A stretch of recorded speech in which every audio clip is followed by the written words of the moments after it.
Good morning, Canada. And soon I'll be saying good morning, Vietnam. Today is October 1st. Happy October. We're in the tail end of 2024.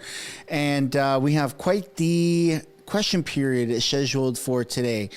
Justin Trudeau has the unfortunate experience of having to go through another vote of non-confidence.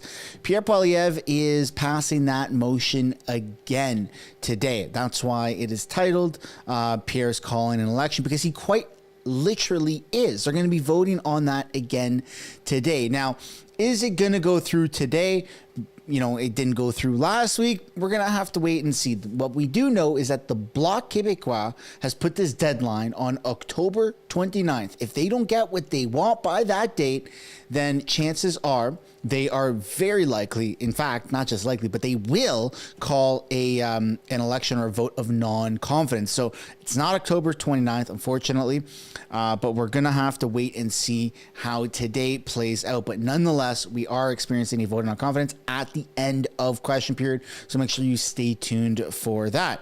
Welcome back to another live stream, everybody. I see a lot of people are jumping in really quick here. Don't forget to smash the like button, subscribe, turn on the post notifications. It's that little bell that shows up. That's the best way to support the channel so you can actually be notified of upcoming videos. And we do have some very unfortunate news that just took place. I've been very active on X leading up to the live stream, pressing play. Iran has just launched a retaliatory response on Israel, and the Iron Dome failed.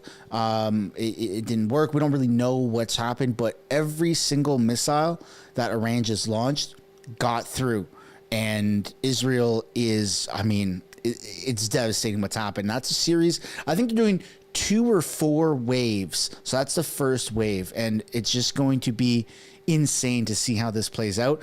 America is on standby. America has given the green light for Israel to have a response to Iran's response, and it just feels like we're that much closer to nuclear, right? It's getting out of hand. It's getting crazy. And so I see some people in the comments pray for Israel. The British Patriot with the $2 super chat. Iran has gone to war with Israel. It's getting crazy. It's I can't show the footage, unfortunately, not on this stream. I'm going to try to make a video about it later on MSB, but what's happening is straight out of a movie. Like a horror movie, a war movie. It's nuts. But let's try not to focus too much on that. It sounds crazy not to dismiss what's happening, because it's just insanely depressing. And the fact that Canada is deploying troops to support humanitarian aid in Lebanon, I think because Israel's an ally, they should probably just take a quick turn into Israel and maybe help there first. It seems like they really need it. But nonetheless, I see down in the comments, Iran just launched more rockets. Oh my God. Yeah, we can't take a look at that content on here is immediately. It's just not going to work. You can go to my X account. It's linked down below in the description, or just open X and you'll see it everywhere.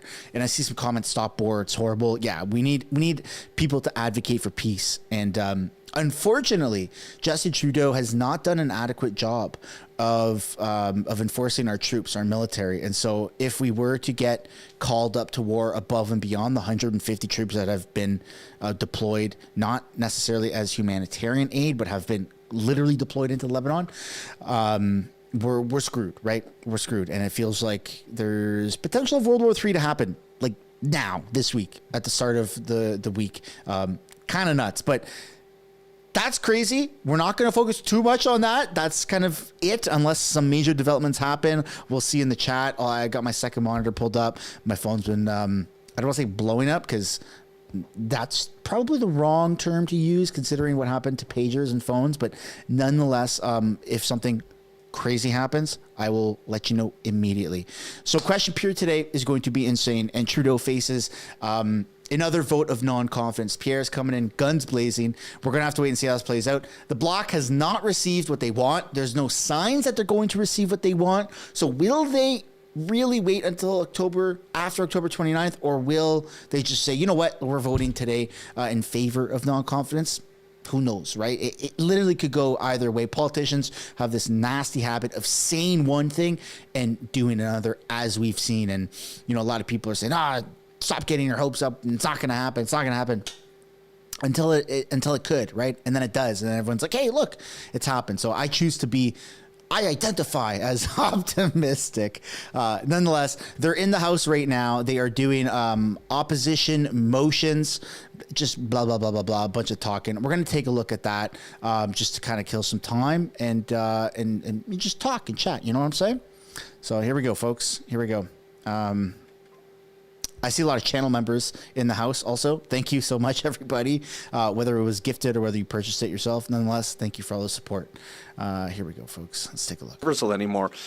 What we're saying is that Canada can afford to make sure that seniors aged 65, 74 have the same amount as all other seniors for their OAS. We know we have the means to do it, but we have to make the right social democratic choices for that to happen. And I get the impression that maybe they're not going to support us in the motion that we're talking about today. And that makes me really sad, because that means that they're saying very clearly that they're abandoning the most vulnerable seniors. So Joe Biden just ordered the U.S. military to shoot down Iranian missiles. Speaker.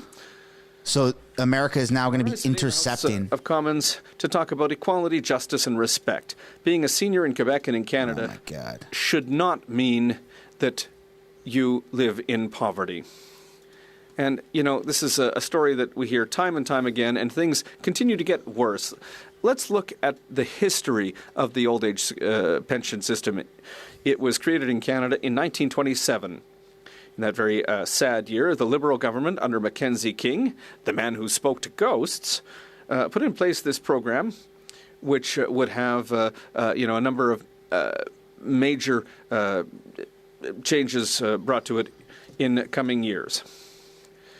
And successive governments, since the very beginning, have attempted to limit access to pensions. Humiliating measures were put in place as early as 1927. It was called the exam of resources. And here's some ideas that the government had at the time.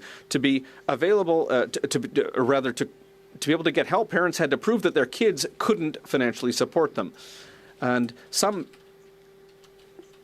parents even had to go after their kids in court to make sure that they would take care of them. Being eligible for benefits could be taken away as well. Payments could be clawed back when beneficiaries died. Now, those measures, fortunately, were abolished. But, you know, this sort of behavior continued throughout the 20th century. You know, on the one hand, there were those who wanted to fight poverty, and on the other hand, there were those who wanted to limit eligibility for the program to lower costs. Why am I reminding you of this? Well, because we see the same situation today. There are those who say that the government shouldn't spend any money and shouldn't fight poverty, and to keep them happy, the Liberals invented a new concept, a two-tier system for seniors. And despite recognizing Section 94A of the Canadian Constitution, and it's ridiculous that it takes a sovereignist to remind the Liberal Party about this, that this is federal jurisdiction. So I want to talk about jurisdiction here, because Canada was created as a confederation. Within that confederation, it's the provinces who have the majority of the power. Quebecers would be able to govern themselves in peace without too much interference. And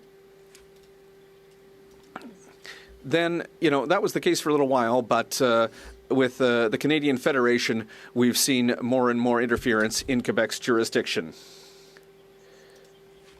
Now, despite the fact that there were concessions made to Francophones, that's been questioned in Anglophone Canada since 1867. And the Constitution of 1867 is based on a lie that tries to bring together two things that can't be brought together. On the one hand, self-determination for Quebecers, and on the other hand, trying to bring everyone together under a British system. And, you know, it's ironic that, again, as a sovereignist member, I have to remind this House how the Canadian Constitution works. the government never misses an opportunity to remind Canadians that you can't touch the Constitution and that everything that's within the Constitution isn't an important issue for Canadians and Quebecers. They also say that, Quebecers don't care about jurisdiction. But you know what? Listen, these Liberals, they're not even Federalists anymore because they don't believe in Canadian Federation. They don't believe in the separation of powers. So what we've heard all morning from the Liberals and from the NDP is that they support interference, support the dental care plan, support pharmacare. Interference. And as the leader said, add interference to incompetence and you get a Liberal. A few examples. Shout out to the translator, man. Of both I know it's boring, but... And interference. When she gets her turn. we adjust for population growth, Canada has 25% more federal public servants now than it did 8 years ago. According to the PBO, total spending for salary has gone up by $21 billion since the current Prime Minister came into power, to not name him, to reach $60.7 billion a year, according to the most recent data, to pay our public servants. There's also $15 billion a year, roughly, for consultants. $15 billion a year given to consultants. You know, Mr. Speaker, we know that consultants can sometimes be necessary to bring in expertise to the government, but you can't increase in such an incredible way the number of federal employees while also giving tens of billions of dollars to consultants. And then they come and say that they don't have money for seniors. Well. Un autre exemple. Another recent example, more than $13 million for GC Strategies just for ArriveCan. $190,000 for plane food for the Indo-Pacific tour. I know it's boring, folks, but use this time to get yourself situated, get yourself a coffee. Smash that like button. $13 billion subsidy over 10 years. The Prime Minister chose to help a foreign company with profits of $34 billion, up 12.5% in 1 year, but remains completely insensitive to the 37.2% increase in insolvencies of Canadian companies. Another example of mismanagement. Net debt has risen from about $700 billion to $1.3 trillion today. Federal debt has risen from 31 to 42% of GDP. With regards to the environment, Mr. Speaker, in July 2019, when Project Reconciliation presented its first proposal to the then Finance Minister Bill Morneau, construction of Trans Mountain was estimated at more than $7 billion. Since then, the bill has risen to $34 billion, according to the latest documents filed by the Crown Corporation. According to Environmental Defence, the federal government has granted more than $20 billion in subsidies to the oil and gas industry by 2022. We're studying this at committee right now. $167 million. Shout out to Steve and Raquel or Rachel, who bought 5 beers or 5 coffees this morning. I have no way of replying, but thank you. Mr. Speaker, I have thousands of examples like these ones. I could spend all day doing so, without even going into the detail. It would take me all day. Mismanagement, incompetence, and on top of that, gross mismanagement. David with the 1111. I don't know if you strategically did that, but that's pretty awesome. Why should a sovereignist remind... Keep doing what you do, man. Been watching you for years. Thank you. I appreciate that. It is not federal at all. Can this be made clear once and for all? Healthcare is provincial. Hi from Richmond, BC. Hey, Logan. We should reread the Constitution. Nice to see you here. Just a quick second to say that the honourable member can ask a question when it's time to ask a question. The honourable member for Terrebonne. Thank you, Mr. Speaker, for this reminder. I would invite the member to read his own constitution. Jurisdiction. It's easy. It's a fence around one's own fields of power, of jurisdiction. In dental insurance, the government could have saved $2 billion by simply transferring the money to Quebec. That already has its own program. Hey, David, I'll try and pop in the Discord afterwards if things aren't too busy. But the government should simply send the money unconditionally to Quebec so that Quebec can manage its own healthcare system without going through a private company that will provide an inadequate service. And we know it's going to be inadequate. Giving money to Quebec's government so it manages its own jurisdiction is the right thing to do. That's just one example in amongst many. Stop talking about dental care, Mr. Speaker. Jean So, from Okanagan. Prioritize Good to its see own you here. jurisdictions. And there's a lot to be done at the federal jurisdiction, at the federal level, but in the priorities in the government's federal jurisdictions, instead of doing that, they gave money. Lifestyle balance. Oil and You're gas, addicted to billions to watching oil the and gas. videos. I wanted to ask Thank the you. government, will they continue to act to the benefit of oil and gas, or will they finally invest in seniors so that they don't have to go to food banks to feed themselves? So I have a question for the Liberals. Go back to your jurisdictions, increase OAS, increase the age, and honour your own constitution. They need to either honour it or reopen it, and we'll see what Quebecers have to say. Hey, I'll clap because she's done talking.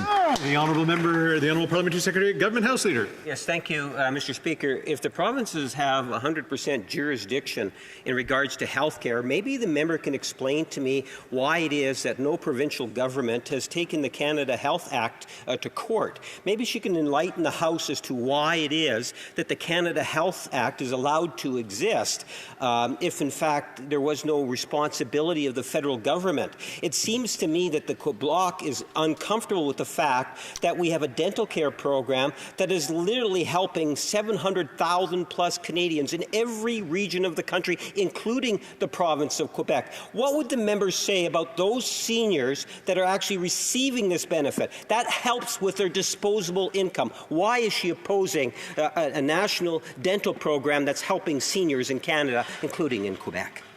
The Honourable Member for Terrebonne. Mr. Speaker, at the risk of repeating myself, we're not against having more people covered by a dental plan. What we want is that the money be transferred to Quebec. Let Quebecers manage their own money. We do it well. There's always progress to do, but we do it fairly well. They need to stop giving money to private insurance companies, give money to the RAMQ, and let it manage its own business. The Honourable Member for Mistersunshinebaby. Thank you very much, Mr. Speaker. The Honourable Member for Terrebonne denounced massive hiring of the Liberal government, denounced inflationist spending, external companies, contractors, consultants, denounced ArriveCan. What we note is that the Bloc Québécois voted 200 times for the government. She keeps denouncing the government, but why have they always voted for the government? Why are they not against? Why are they against our motion for a carbon tax election? The Honourable Member I would like to thank the Honourable Member for her question, because swapping one Prime Minister for just the same Prime Minister but of a different colour, it just doesn't make sense. To answer the question more precisely, we don't want to vote for a motion that is empty. We want to get results. There's no guarantees that OAS will be increased if the Conservatives win the next elections. So we may as well ask for it now, see what we can do, because it's very important. Member for Winnipeg Centre. Thank you, Mr. Speaker, and I'd like to thank my honourable colleague for her intervention. No! You know, I think Trying to this criminalize is speech, also very dude. late from the Bloc to be pushing for programs at the 11th hour, pretty much before a potential election, to assist seniors. When they voted against so many programs to assist seniors, my bill for a guaranteed livable basic income, voted against. Dental care, voted against, even though the highest number of people that are using it live in Quebec. The pharmacare plan, voted against. So although, I agree with my honourable colleague that we need to increase pensions, unlike the Liberals who think that seniors are doing just fine, I'm wondering why they waited to the last minute when they've had quite a number of years to be pushing this issue. There you go, man. The Honourable Member for Terrebonne. The Bloc might do some. I'd like to thank my colleague for her question. But Mr. Speaker, we didn't just wake up this morning and think of seniors. They were in our pre-budgetary requests in 2023 and in 2022. They were in our priorities. So we didn't just wake up one morning and decide, hey, let's help the seniors. It was part of our request from the very beginning. At every budget, we asked why the government refused to increase OAS. Why did they create two classes of seniors? Quick question, the honourable member for Berthier-Mesquite-Angers. Thank you, Mr. Speaker. I'd like to thank my colleague for Terrebonne for her excellent speech. My question is very specific. Objections were put forward on increasing OAS for everyone, saying that some people don't need it. I know that she is fairly wise in the ways of the economy. Could she explain a progressive tax system that will balance all of this? The honourable member for Terrebonne. I would like to thank my honourable colleague for his excellent question. We might be in for quite the surprise today. We have a progressive tax system. It's not true that some seniors don't need it. Yes, there are some seniors that get OAS that might not need it as much as others, but they'll receive less. It's called progressive taxation. It's all taken into account. This problem simply does not exist. Reprise du débat, continuing debate. The honourable member for King's Hands. Merci beaucoup, monsieur. Thank you very much, Mr. Speaker. It's a pleasure. All right, I'm going to lower what he has to say because what I have to say is more important. Folks, I've been doing my absolute best to get this petition going. I've been in contact with some people that have connections to MPs or spouses of MPs. And for it to be legitimately done the right way, a petition on poilievre, right? Through that the government recognizes, you have to have an MP to sponsor it, from my understanding. So I'm doing my best to get that done. I don't actually have any direct or necessarily indirect contact with any MPs. I do know people who are in that sphere.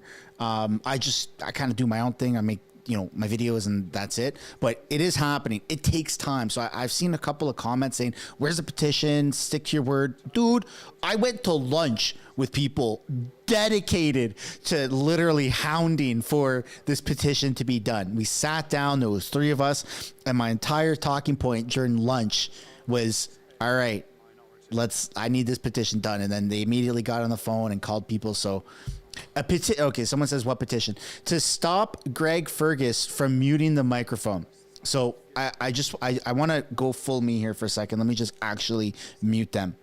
Greg Fergus has been abusing. He's the only, from my understanding, he's the only House Speaker to abuse the mute button. It's right on, it's you can't see it, but it's on his armchair, right? He gets up, he says silence, and then he hits that mute button.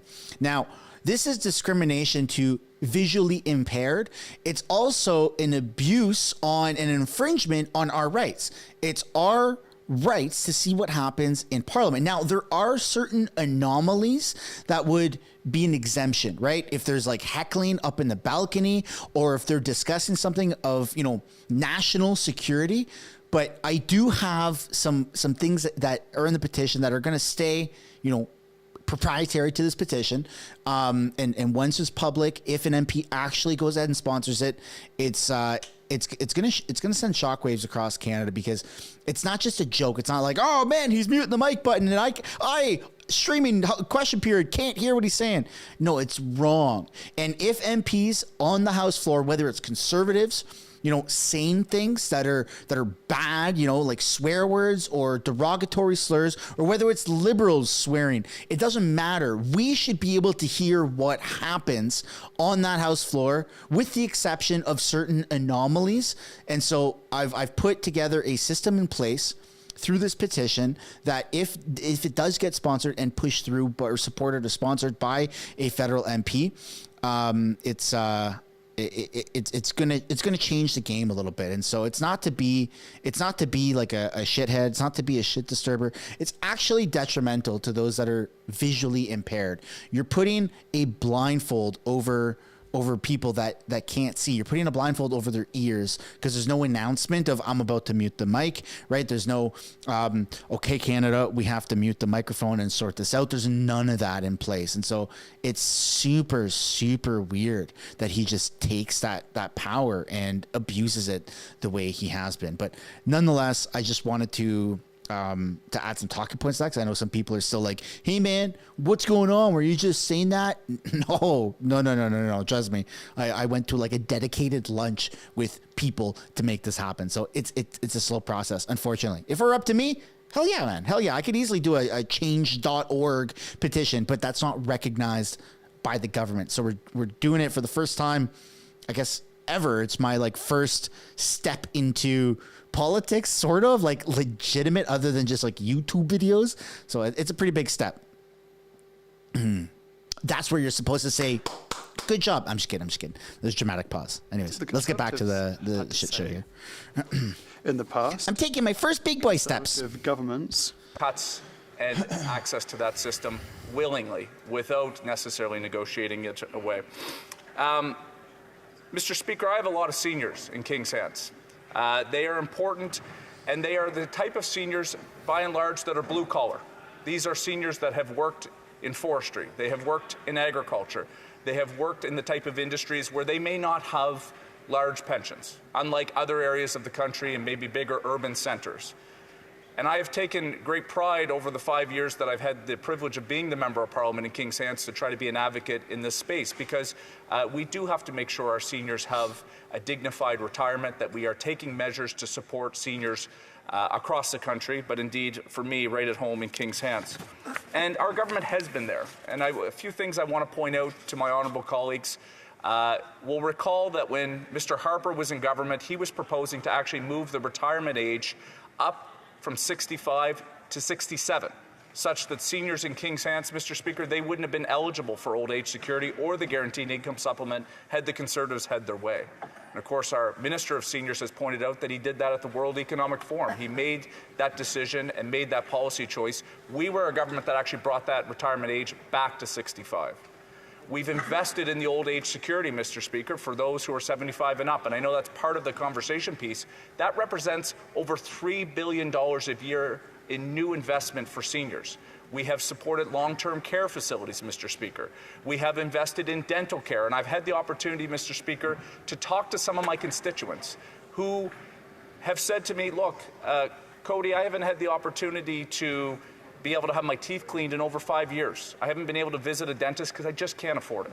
Mm-hmm. Our government, with the support of a majority of members of Parliament in this House, have actually created a program where now close to 80% of dentists across the country are participating. That is extremely important. That is a measure that supports not only health care for seniors, Mr. Speaker, affordability. Now, I need to remind the members who voted against that measure, namely the Conservatives. They like to talk about seniors, but when it comes to members that actually support them, they vote against it. The member from Carleton talks about pensions, and the member from Burnaby South, but yet he's not willing to support seniors' dental care in my riding of King's Hands or anywhere else in the country. Says it doesn't exist. Almost 1 million Canadians now have benefited from this program, notably our seniors. Let's talk about thresholds before there's clawbacks. Our government had Julian Hulan. Welcome to the membership program. Thanks, man. I appreciate that. Or their old age security check. That's important. Now, we've moved that from $3,500, Mr. Speaker, up to $5,000, and now it's 50 cent dollars from the amount from $5,000 to $10,000. That's great. I'd like to see this government do more, and hopefully in the fall economic statement, hopefully in the budget, we can see that go even higher, because if we do have seniors who are still able and wanting to contribute by working, we don't want there to be an impediment to them actually working because they're worried about losing their seniors' benefits. So we need to go higher, Mr. Speaker, and I believe that this government has the ability to do so, and they will do so in the days ahead. We'll see where our other honourable colleagues stand on that. Let's talk about health care investment, Mr. Speaker. When I talk to seniors, they worry about health care. We've been there as a government to step up. The Conservatives voted against it. And so the point I want to make, Mr. Speaker, is that as it relates to seniors, I'm proud of the record that this government has. We have one of the lowest poverty rates of seniors in the world, Mr. Speaker. That matters. That's not just a feeling. That's not just emotion. That's fact. Is there challenges out there that we have to continue to address? Absolutely. And I think the motion before the House here today, as it relates to doing something to support seniors between 65. If you haven't yet already, I'd really like to encourage you guys to smash that like button. Let's see if we can get to 1,000 likes before QP starts. Between 65 and 74 we have to be there to make sure that we can support them. In fact, it's in the Liberal platform to make sure that we can identify those who would be on the guaranteed income supplement to support in the days ahead. Mais lorsque vous examinez le But when you have a look at the Bloc's voting record on support for seniors, it becomes immediately clear that the Bloc does not really care about the needs of our seniors. Jim Brown with the Dental care $2. for No example, message as I attached, but mentioned, thank they you. voted against Appreciate that, Jim. lowering the retirement age. They voted against strengthening the GIS. They voted against. With regard to the text of the motion, yes, of course. The initiatives within this bill are all well and good. Initiatives are good, but the way that the motion has been tabled, asking for royal recommendation, well, it's very rare for a government. It's very rare for a government to add a royal recommendation. to be able to have one of my honourable colleagues step up and ask me a question. Thank you. Question et commentaire, l'honorable. The honourable member for Berthier-Mesquite-Langer. Thank you very much, Mr. Speaker. I was rather flummoxed by this speech from a colleague who usually makes sense. He just said that the Bloc, the members of the Bloc don't care for seniors. That's probably why we're trying to table this motion. Maybe that's why we've been fighting for 5 years, so that his government finally acts in an equitable way for all seniors. We're ready to enter an election. Is he ready for an election on seniors? The honourable member for King's Hat. Wait, whoa, whoa, whoa, whoa, whoa, whoa, whoa, whoa. Thank you very much, Mr. Speaker. I'd like to thank my honourable colleague. But the voting record is eminently clear. This member and the other members of the Bloc Québécois voted against dental care for seniors. They voted against. Did the Bloc just say we're ready for an election? And they voted against strengthening the GIS. So, yes, thank you very much for playing the game. But I'm not making shit up, right? We heard that? And we'll move to... He said it. All right. Answers after question period. 4 minutes remain. Yeah. Hey, if you know, you know, man. All right. That's off to a good start, eh? I rise today to acknowledge a group of 7 sisters from my riding who went to work at sea this past July and endured a terrifying experience. Their boat, the Elite Navigator, did not arrive back home, and as expected, this set off a massive search effort headed by the Canadian Coast Guard. 51 hours later, and just after the crew had used their last emergency flare, rescuers were able to locate them. Thankfully, all the men were healthy and otherwise uninjured. Transported home by the Coast Guard, they were greeted to a hero's welcome in Newest Valley by hundreds of people. The story speaks to the importance of the Coast Guard, and I am proud of the investments our government has made to new lifeboat stations around the coastline of Newfoundland and Labrador to monitor and support mariners in distress. Mr. Speaker, I want to express my appreciation to all involved in this search and rescue mission, and my relief that these lucky 7 men are back home. Welcome home, boys. Good job. The honourable member for Kamloops, Thompson, Caribou.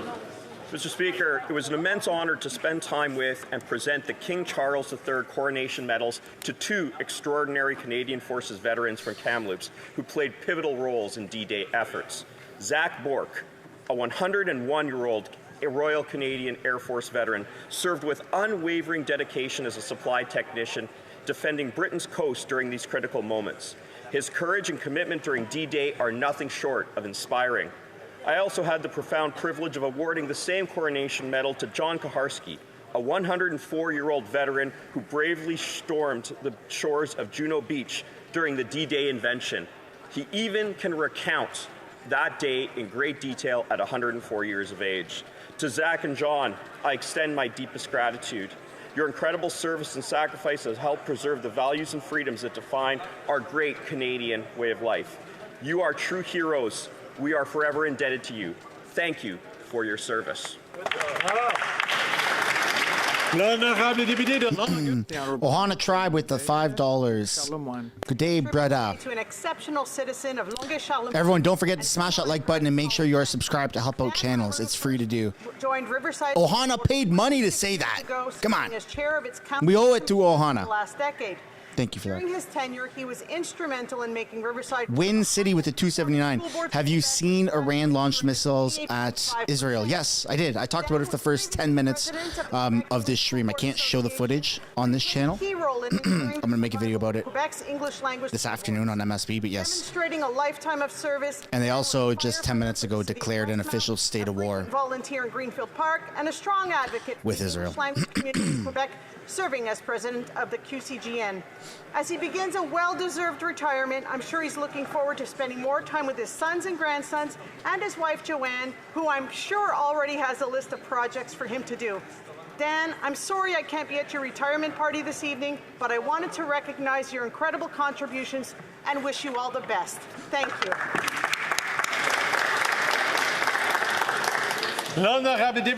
The honourable member for, excuse me, if we could please quiet down, it would be good to hear the statements by members. So we can have some silence, so we can hear the presentations from our members. And to that point, I'll probably re-ask the honourable member for Kamloops Thompson Carberry to redo his in a few moments. The honourable member for Thérèse-Blainville. Today, we have the great pleasure of welcoming 40 young students from the St. Thérèse Academy Student Council, which is in my riding. This is the 13th Student Council, and the members here are very active in introducing young people to political life by sparking debate on social and political issues, and by proposing projects and activities for and by these young Academy members. I would like to salute their commitment, as well as that of their teachers and the school authorities. Parliamentarian work is not always easy, but is essential and extremely stimulating. It is a privilege to serve the people who elected us, and it is an equal privilege to welcome you here today. Have a good term.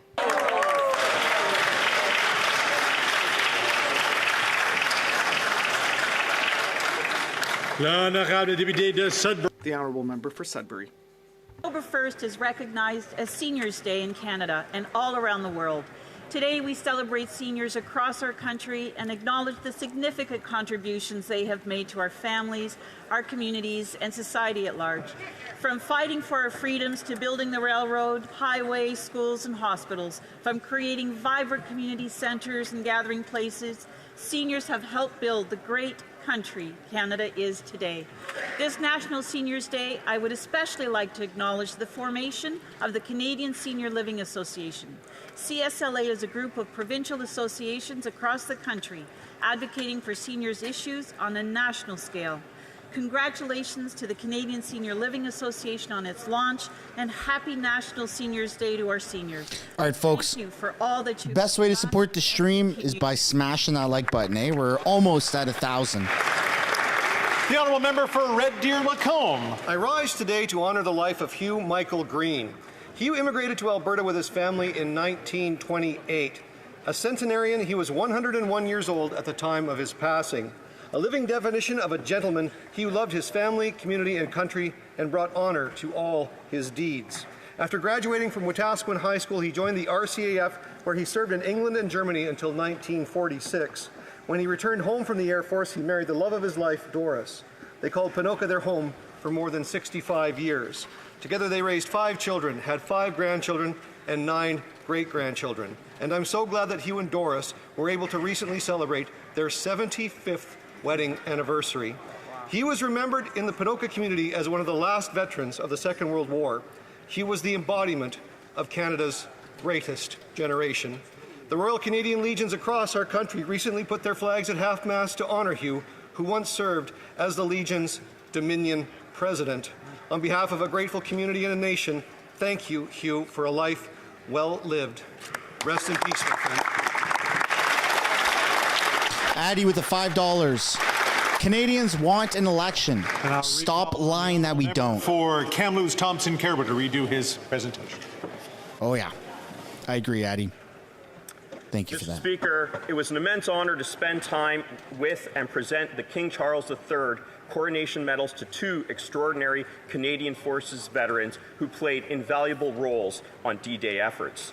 Zach Bork, a 101-year-old Royal Canadian Air Force veteran from Kamloops, served with unwavering dedication as a supply technician, defending Britain's coast during those critical moments. His courage and commitment during D-Day were nothing short of inspiring. I also had the profound privilege of awarding the same coronation medal to 104-year-old John Kaharski, a veteran who bravely stormed the shores of Juno Beach during the D-Day invasion. He can even recount those details with tremendous clarity. To Zach and John, I expend my deepest gratitude. Your incredible service and sacrifice have helped preserve the values and freedoms that define our great nation. We are indebted to you. Thank you for your service. We're also a couple hundred people away from 115,000 subscribers. If you haven't yet already, Mr. Speaker, smash that subscribe button. It's the best way to support the channel, man. And Senior Day. It's really appreciated. The profound history and contribution that shape our Canadian identity. Yesterday, we reflected on the resilience and contribution of First Nation, Inuit, and Métis people and organizations in Richmond Hill, such as Odwin. I speak with sincere gratitude for their important work on an Indigenous-led non-for-profit providing vital employment and education program across York Region. And as we celebrate National Senior Day today, I recognize leaders including Montchalm Foundation, Caribbean North Charities Foundation, among others. They're crucial in the helping seniors in my riding age well at home, stay informed and connected, and live with dignity and security. In recognizing both days, we embrace the lessons of our past while fostering compassion and unity in the present. Thank you, Mr. Speaker. Hear, hear. The Honourable Member for Vaudreuil-Soulanges. Mr. Speaker, I rise today to commend the Vaudreuil-Soulanges Chamber of Commerce on its 30th anniversary. For the past 3 decades, this vital organization has been an important resource for our business community by helping stimulate economic growth. It's going to be pretty insane to see what the politicians say about whether it be by helping what just happened in Israel network or stimulating local development. The chamber has played a key role in it's pretty divided, right? You've got a lot of MPs stand its dedication and unequivocally created a number with of opportunities that Israel, and then Melanie Joly just got we retweeted by this important step, and I would like to the government of Palestine the staff because she partners of the chamber. We're sending people to Palestine for humanitarian aid, I guess. Just as prosperous and successful. Thank you, Mr. Speaker. The honourable member from King Aurora. King Vaughan, forgive me. After 9 years of this NDP Liberal government, taxes are up, costs are up, crime is up, time is up. Mr. Speaker, today is Seniors Day, and it is an honour to serve as the Shadow Minister for Seniors. Seniors have dedicated their lives to the prosperity of this country. They have made incredible sacrifices in order to provide for their families and plan for the future. Seniors should be able to retire on their savings and enjoy their golden years in peace and financial security. Seniors' retirement income is simply not keeping up with the pace of the cost of living crisis. The continuous increase of the carbon tax affects the price of groceries, gas, and home heating. This is the reckless record of this NDP Liberal government on seniors. Conservatives will promote financial securities, create policies that do not penalize seniors, and that encourage meaningful connections for our valued seniors. It's time for a carbon tax election so Canadians can decide. Yeah. Hey, man, even the Bloc said that. So you never know what's going to happen today. Thank you, Mr. Speaker. Today is National Seniors Day. Seniors, older Canadians, elders, lived and contributed to our country for 50, 60, or even 100 years. Yesterday, the Day for Truth and Reconciliation. National Seniors Day, and the Bloc wants more money from the government for seniors, but they're not getting it.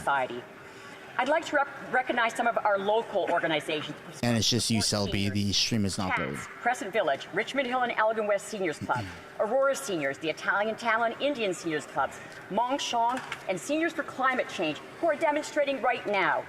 Our government's support for seniors is solid and enduring. OAS, GIS, dental care, farmer care, the caregiver credit, aging in place. We will never put a singular ideological focus on a balanced budget ahead of support for older Canadians, who have not only helped build Canada, but continue to make Canada the best country on earth. To my 89-year-old parents and all seniors across Canada, thank you and happy Seniors Day.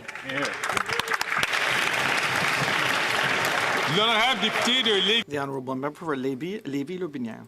Mr. Speaker, the Conservatives, just like thousands of Canadians and Quebecers, have lost trust in this Prime Minister and are fearing this opportunistic bloc party. The NDP has kept the government on life support for months, and now the fickle bloc is hypocritically trying to string the government along until October 29th. The Bloc Québécois... No, they said they might do it today. It just wants to save this centralizing and costly Prime Minister. They want to keep him in power, whereas he is constantly encroaching on provincial jurisdiction. With regard to woodland caribou, the Liberals are unscrupulously going to jeopardize 1,400 jobs with their decree, and the Bloc has been powerless in trying to undo this decree. The only party that is working to save the forestry sector is us, the Conservative Party. The Bloc can boast the worst negotiator in history, and the fact that it doesn't care about the Quebec nation, it's just ready to sell its soul instead of offering Canadians the country they deserve. Will the Bloc vote to... The Honourable Member from Bay of Quinte. Mr. Speaker, after 9 years, taxes are up, costs are up, crime's up, and time's up. And Canadians are finding the dream of Canada shattered. A country where you could once find a good job, buy a home in a safe neighborhood, afford groceries, access reliable health care, and pay fair taxes is slipping away. This Liberal NDP government's reckless spending and socialist agenda have committed economic vandalism. GDP per capita is down. Unemployment rates, especially for our youth, are up. Household debt is up and taxes are up.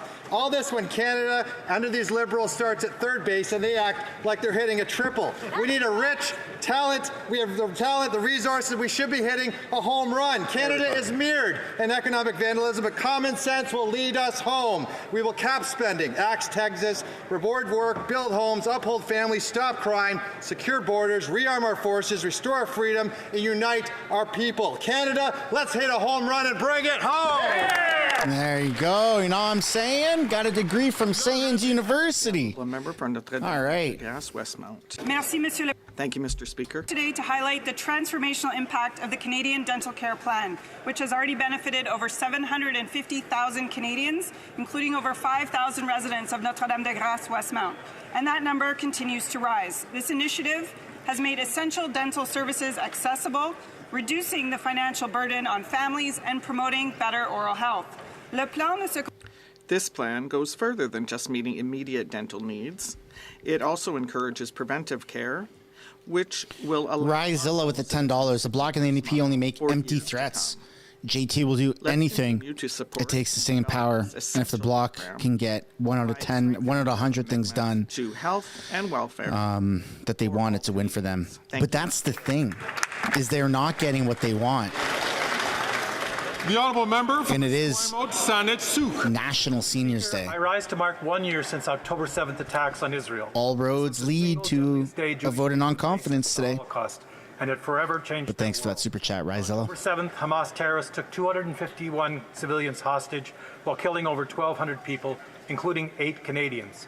Judy Weinstein, Vivian Silver, Ben Mizrahi, Neda Epstein, Shir Georgi, Adi Vital Kaploun, Alexander Locke, and Tiferet Lapido. May their memories be a blessing. In the years since, Jewish Canadians have faced an alarming rise in anti-Semitic hate crimes, with vandalism, bomb threats, and open calls for violence against Jews. Jewish Canadians wearing a Magen David or yarmulke in public or placing a mezuzah outside their homes face harassment and threats to their safety, all with the added stress of ongoing deadly rocket attacks targeting friends and family in Israel. Jewish Canadians are calling for action. We know all too well the dire consequences of turning a blind eye to anti-Semitism. It is time to work together to demand the return of all hostages and to chart a path toward a just and lasting negotiated peace for all.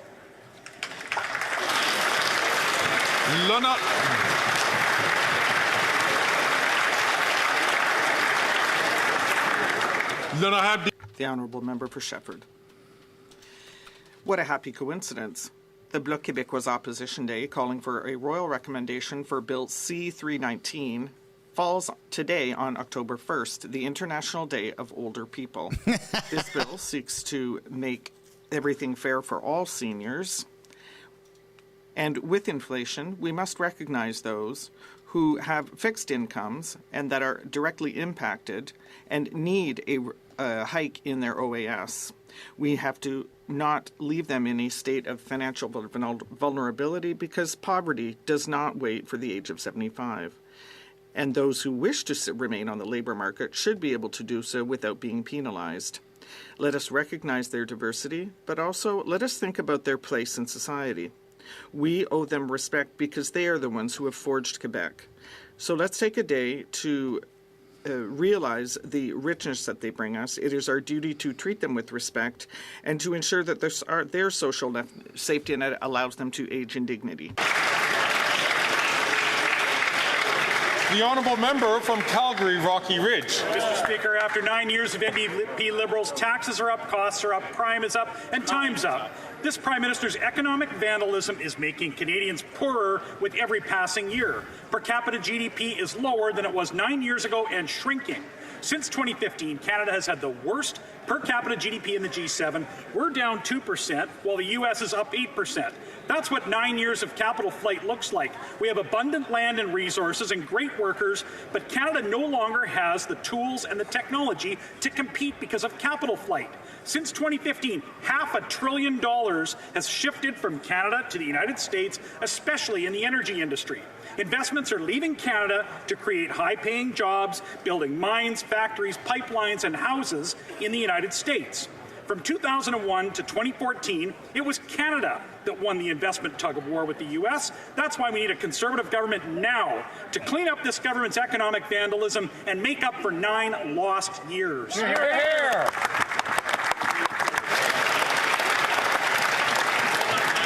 The Honourable Member from Mount Royal. Thank you, Mr. Speaker. Tomorrow night is the beginning of the Jewish New Year. Normally, this is a festive time, one of joy and celebration. But this year, there is a shadow. The last year has been an annus horribilis for Jews. Next week is the anniversary of October the 7th, a day Hamas attacked Israel, slaughtered over 1,200 people, and kidnapped hundreds of others. Anthony Hausfather. Anti-Semitism swept across the world. People here at home telling Jews to go back to Poland, firing shots into our schools, yelling hateful slogans outside our community buildings, setting up encampments on university campuses, and attacking our support for Israel. I pray that this new year is a better one. I pray for a world where Israel can defend itself from Iranian and Hezbollah missiles without being condemned, and one where it can live securely in peace with its neighbors. And I pray for a Canada where Jewish Canadians can feel safe again, as all governments take real action to confront anti-Semitism. He was going to step away from the Liberal caucus, Liberal cabinet, because of how anti-Semitic MPs are and the Canadian government has proven to be. He decided to stay in. His role is like I have the honor something to do with anti-Semitism now. Clerk has received from the Chief Electoral Officer notice of the election of Mr. Sauvé in the riding of La Salle et Marverdun.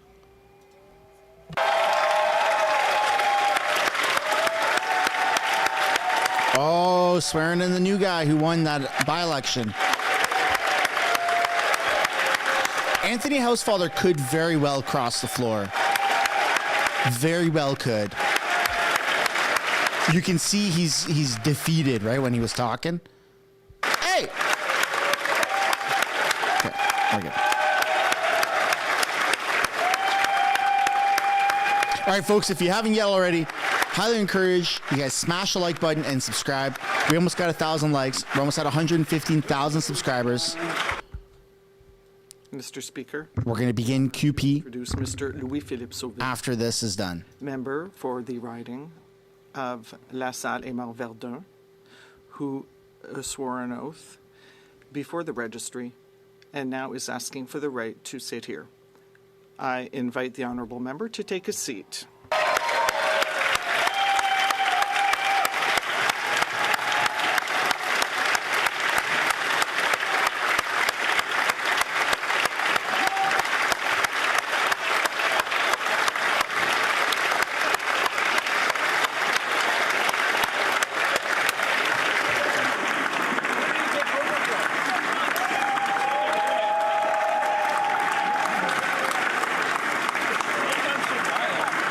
Here we go, folks. Pierre is going. Hey, did you see that? Chers collègues. Oh, that's funny. Pierre's pointing at the new guy. Hey, that's supposed to be your writing. On to question period.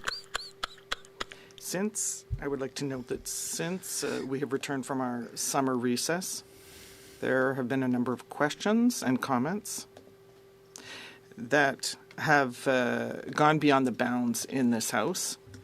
In question period, to only let the person who is speaking to ask the question and the person responding to respond, and to slow down your heckling. Oral questions. Questions orales. Honorable Leader of the Opposition, soon to be next Prime Minister of Canada, Pierre poilievre. Here we go. Mr. Speaker, after 9 years of this Liberal bloc, they have doubled the debt, increased taxes. After these 9 years, seniors are struggling to pay the bills. Record numbers of seniors have to go to food banks to eat. They're struggling to pay rent since the cost of housing has doubled. Their children and grandchildren can't buy a home like they would have been able to in other times.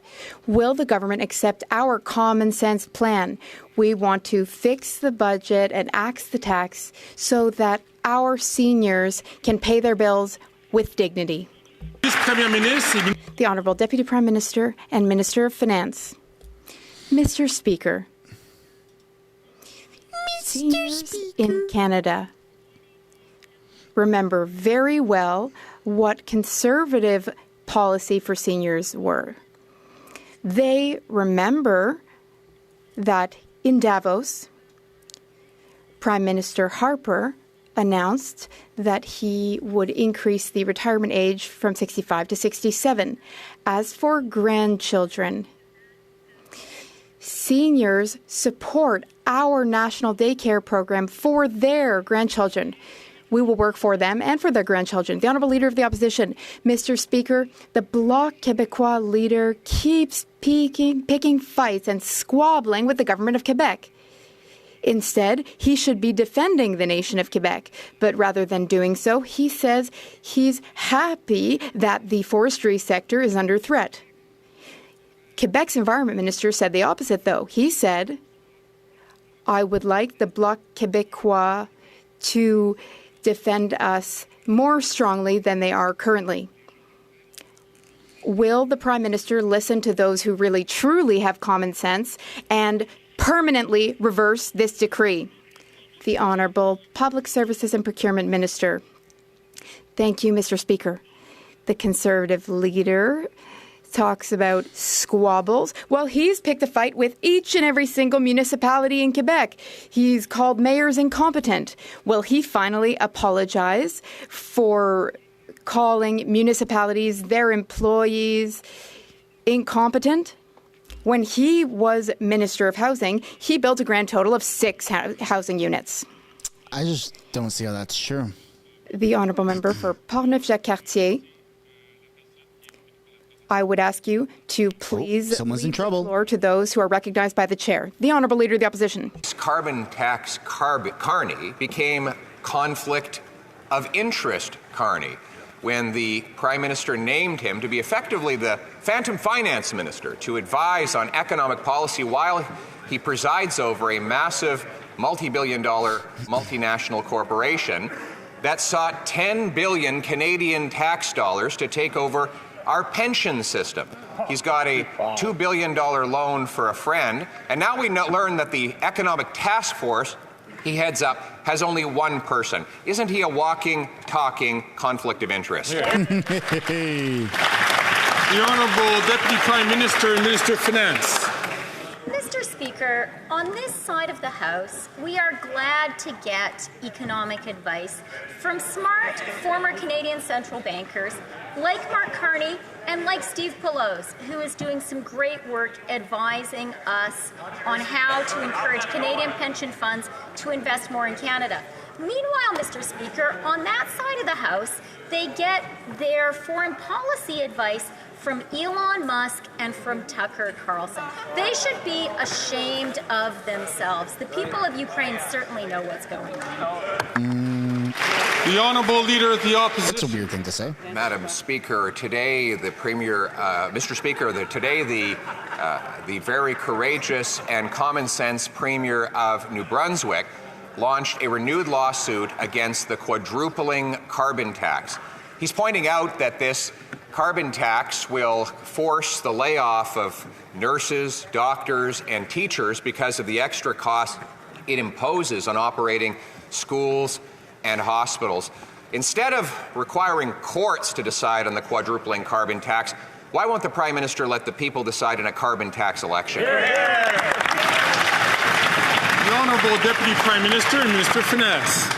I am so glad the Leader of the Opposition gives me an opportunity to talk about the price on pollution, because we made a great announcement just a few minutes ago, and that is that small businesses in the province of New Brunswick that he was talking about that have 499 employees are going to get rebates of $43,413. In the province of Ontario that we both represent, a business of 499 employees can get a rebate of nearly $300,000. They're going to get that money directly in their bank accounts by the end of the year.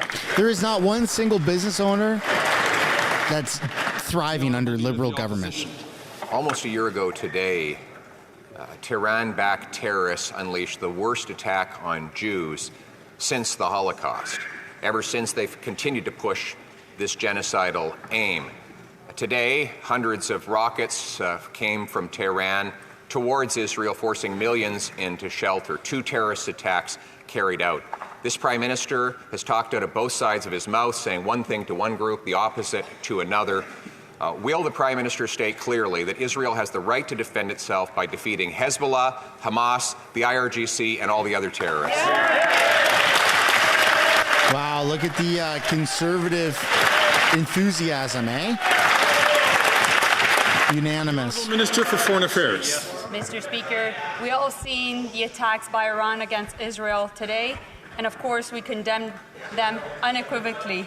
These attacks from Iran will only serve to further escalate the region. And therefore, that is why I've been in contact with my Israeli counterpart this morning, and I've been in contact with many G7 foreign ministers as well as Arab countries' foreign ministers. This is a very dangerous time for the Middle East, and we need to make sure that this war stops.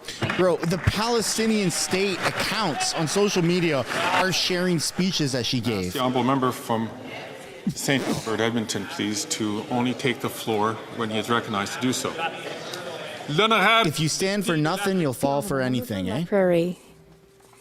If the Liberals don't want an election now, then they have to support all seniors equally and fairly. That's why seniors advocacy groups are here today on the Hill. The FADOC and its Mauricie branch, the AQDR, the Outaouais AQRP and AREQ, the Table de Concertation des Aînés des Laurentides, they're all here today to ask the federal government to stop having 2 classes of seniors. They're here to demand a 10% increase in OAS for those 74 and under. Will the government finally listen to them? The Honourable Minister of Labour and Seniors. Mr. Speaker, we're shocked by what the Bloc Québécois is saying. Because what did they vote against? They voted against dental care, which is currently saving hundreds of dollars for hundreds of thousands of Quebecers and Canadians. We're shocked that the Bloc Québécois voted against the guaranteed income supplement and its increase. The GIS helps the least well-off seniors, Mr. Speaker. The Bloc Québécois is so hypocritical, and we are shocked. The Honourable Member for La Prairie. It is the International Day of Older Persons today. So suffice it to say that today's not the best day to avoid answering seniors' questions about OAS, especially not when seniors' representatives are here watching us. So we're going to give the Liberals another chance. They have until October 29th to stop depriving people aged 74 and under of 10% of their OAS. International Seniors Day would be the best possible day to announce that the Liberals are finally going to do it. So, will the Liberals give royal recommendation to C319, yes or no? The Honourable Minister If they don't get it, they're going to vote Seniors. for non-confidence. Well, Mr. Speaker, I would like to wish everyone happy International Seniors Day, especially representatives of the Outaouais Rec. Mr. Speaker, the member for La Prairie rises daily, but doesn't seem to remember that when it came time to vote to increase, that is, to decrease the retirement age to 65. What did the member for La Prairie do? He, in fact, voted against it. He wanted to keep the retirement age. From Nunavut. Another injustice, another day in court for the Liberals. 2 Ontario First Nations are suing this government for their discriminatory underfunding of fire services in their communities. With climate change and aging infrastructure, First Nations are at higher risks. Instead of wasting more time in court, will the Liberals stop the discrimination against First Nations, truly commit to reconciliation, and deliver the funding needed to save lives? The Honourable Minister for Indigenous Services. Mr. Speaker, the member opposite is right. We all have to do more to protect the lives of Indigenous people, in particular First Nations children who are many times more likely to die in a house fire than their non-Indigenous counterparts. And that's why, Mr. Speaker, we've invested over $136 million for First Nations self-determined projects to reduce the risks of fire, including making homes safer and ensuring equipment is available and working. The Honourable Member from Winnipeg Centre. Mr. Speaker, Indigenous people have a right to culturally informed community health care when they need it. But because of failed healthcare policies under the Liberal and Conservative governments, nearly 10 years since the release of the final report of the Truth and Reconciliation Commission, healthcare gaps for Indigenous people have widened. So, Mr. Speaker, why won't the Prime Minister listen to Indigenous experts and leadership and design a healthcare system that ensures access to this basic human right?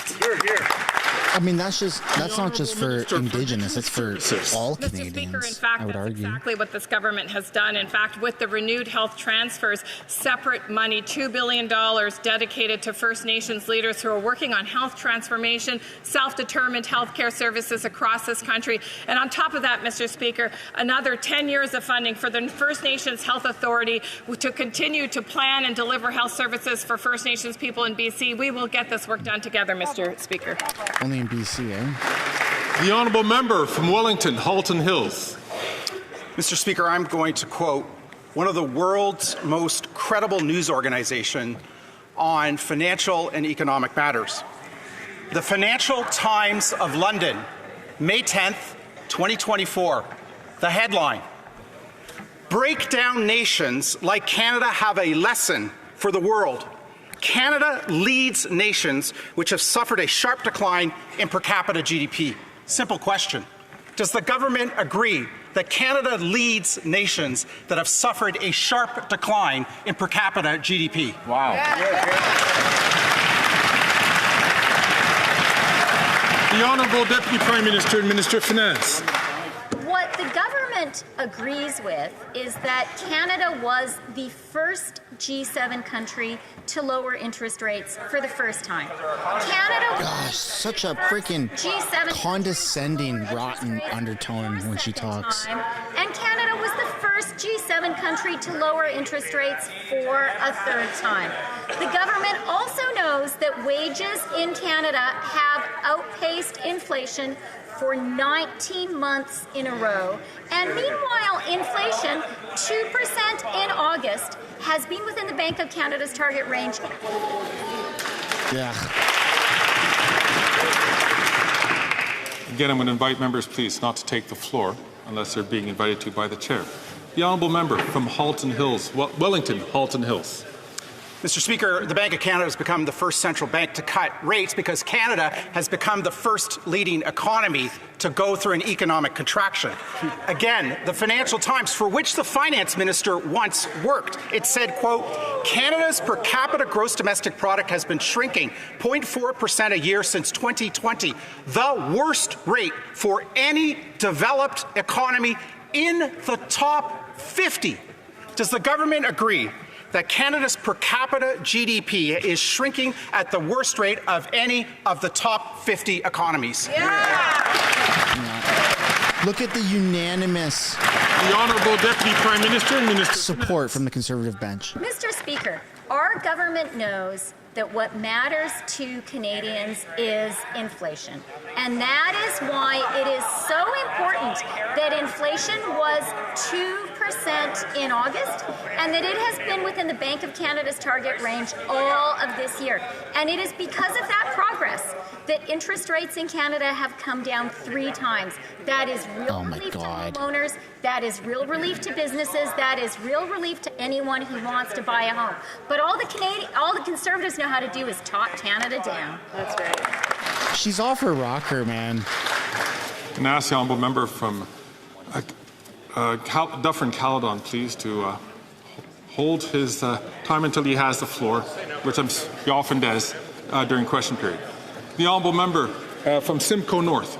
Mr. Speaker, the government loves to tout its economic record, but the results are simply underwhelming. Yes. Canada has the worst housing inflation among its peers, the worst performance in per capita income among the G7, gross fixed capital formation has not increased in a decade, and R&D spending as a percent of GDP is at its lowest point in 20 years. It's no wonder why young Canadians and businesses are packing up in search of better economic opportunities and higher standards of living. When will the government admit that its economic policies are putting the future of Canada at risk? Yeah. The Honourable Deputy Prime Minister and Minister of Finance.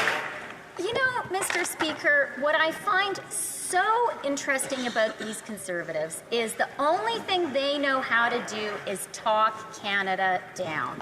A couple of months ago, our economy is trash right now. About was inflation. But guess what? We have good news on inflation. And with that good news on inflation comes good news on interest rates. On this side of the House, we celebrate good news for Canada and Canadians. On that side of the House, all they want to do is break things and cut. The honourable member from Simcoe North. Mr. Speaker, I'm not surprised the minister is not persuaded by my comments, but perhaps you might listen to economist Trevor Tombe, who said if Canada had simply kept pace with the U.S. over the past 2 years, our economy would be 8.5% larger. That's $6,200 per person richer we would be. Wow. Trevor Tombe says that is an incentive for Canadians and businesses to move south of the border in search of greater economic opportunities and higher standards of living. Mr. Speaker, when the Deputy Prime Minister says that her economic plan is working, is this what she means? Yeah. The Honourable Minister for Innovation. Mr. Speaker, we're even better than that, Mr. Speaker. We've attracted $60 billion of investment in this country, Mr. Speaker. Even Bloomberg put Canada ahead of China for the battery ecosystem in this country, Mr. Speaker. We have the talent, we have the ecosystem, we have the critical mineral, we have the renewable energy, we have the access to market. Look at Freeland, nodding her head. Let's talk about opportunities. Let's talk about Canada of the 21st century, Mr. Speaker. Let's be... Hey, the Liberals look a little alive today. That's funny. The Chihuahua. Colleagues, as we know, question period is of a limited time. I've been reminded that many times. I've allowed it to go on, but if we have to interrupt all the time, we might get to the point where we might need to end a question due to a little heckling. So I'll ask the honourable members to please not do so. The honourable member for Mégantic-l'Érable. Mr. Speaker, it is high time to put an end to this bloc-backed Liberal government's economic vandalism. Under this Prime Minister, Canada has recorded the worst per capita income growth, or GDP, than under any other Prime Minister since 1930. In fact, Canada has experienced the worst income growth in the G7 since 2015, down 2% in Canada and up 8% in the United States. This means lower standard of living for all Canadians, including seniors who no longer have enough money to pay their rent and bills. When will this Liberal bloc think of seniors and stop its economic vandalism? The Honourable Deputy Prime Minister and Minister of Finance. Mr. Speaker. Mr. Speaker. Even the translators watch this channel. Interesting coming from the Conservative side of this House. A few months ago, the only word in the Conservatives' vocabulary seemed to be inflation. But today, we have good news about inflation. In August, inflation was at 2%. And, Mr. Speaker, all throughout this year, inflation has been in the Bank of Canada's target range. Mr. Speaker, that's good news for Canada and for Canadians. But all Conservatives seem to be interested in is the bad news. The Honourable Member for Mégantic-L'Érable. Well, let's talk about the target range, Mr. Speaker. Seniors, Canadians in general, they're no longer able to put food on the table. Why? Because the cost of housing has increased, the cost of food has increased, the cost of everything is up because of this bloc-supported Liberal government and their decision-making. You know, seniors built Canada, and they lived in a Canada that rewarded those who worked hard. Why does the bloc-backed Liberal Party want to continue to vandalize seniors' pensions by raising taxes again and again?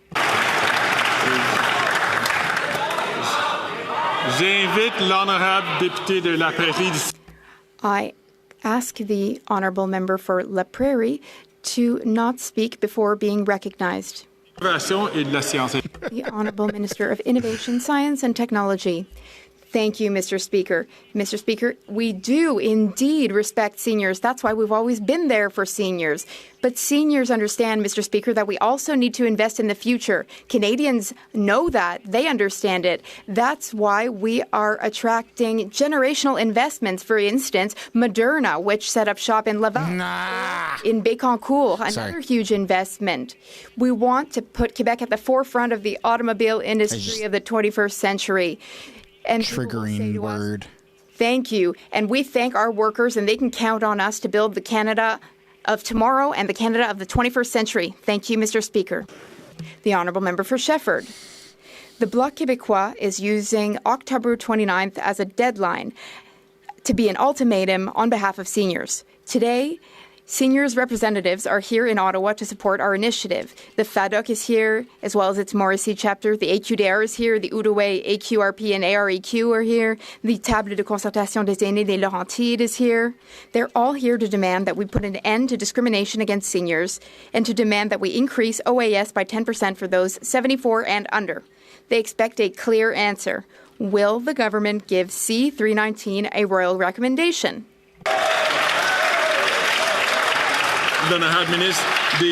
The Honourable Minister of Labour and Seniors. Mr. Speaker,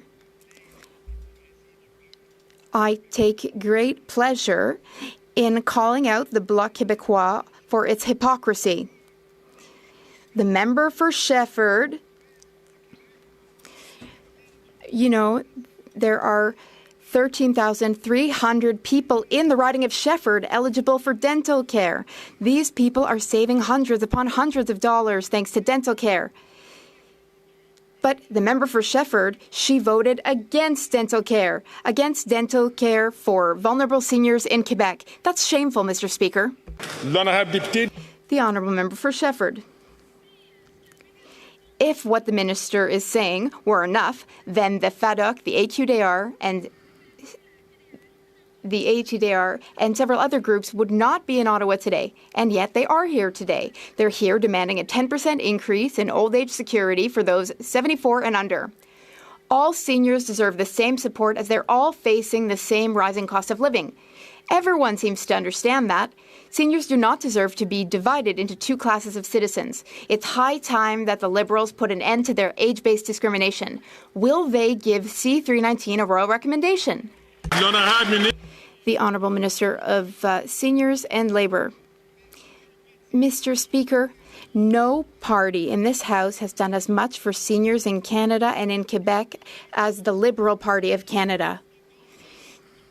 Despite the opposition of the Conservative Party, the opposition of the Bloc Québécois, because they voted against dental care. They voted against the guaranteed income supplement. They voted against additional housing for vulnerable seniors. But dental care, Mr. Speaker, the Bloc Québécois voted against all of that I just listed. Now they're accusing us of not supporting seniors. The Bloc Québécois should apologize to seniors and to us. Oh, dude, there's going to be an election. Juste un instant, madame. Just a moment, please. Juste pour vous rappeler, je suis très content de reconnaître l'honorable député. I'm very happy to recognize the honourable member for Shefford for a third time, but 100% they're going to vote non-confidence. By the chair. The honourable member for Shefford. Today is International Day of Older Persons, and on this day, the Bloc Québécois would like to highlight the work of community organizations that support retirees. It is inexcusable that some should be deprived of funding under the Age Well at Home program. It is inexcusable that the government is starving our organizations and depriving Quebec seniors of money and services that are rightfully theirs. It's inexcusable that the federal government is getting into a jurisdictional tiff with Quebec at the expense of seniors. Will the federal government finally transfer Quebec its share of funding and stop holding seniors hostage? The Honourable Minister of Labour and Seniors. Mr. Speaker, we are especially proud of the pilot project, Age Well at Home. That is among our government's priorities. We want seniors to age at home and to age independently and live independently. We have unblocked funding for all provinces. We have sent funding to all provinces. The government of Quebec, though, they need to do their part, and then they will get funding.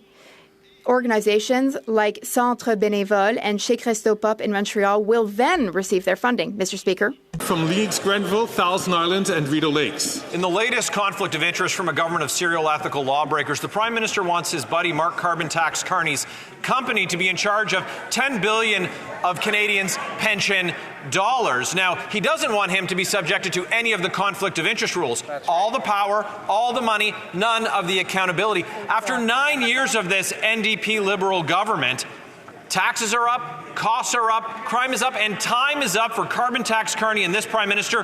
Why don't they just call a carbon tax election? Hey, man. We might see it after question period. Thank you, Mr. Speaker. Another week, another tired line from the Conservatives. When it comes to Canadians who disagree with their vision of the country, instead of allowing for that disagreement to happen, they attack them personally and try to bring them down. We have seen this time and time again from Conservatives, whether it's the news media like CBC or CTV, or whether it's eminent Canadians who give of themselves. The Conservatives only have one objective, and that's to tear down Canadians who don't share their beliefs. Thank you, Mr. Speaker.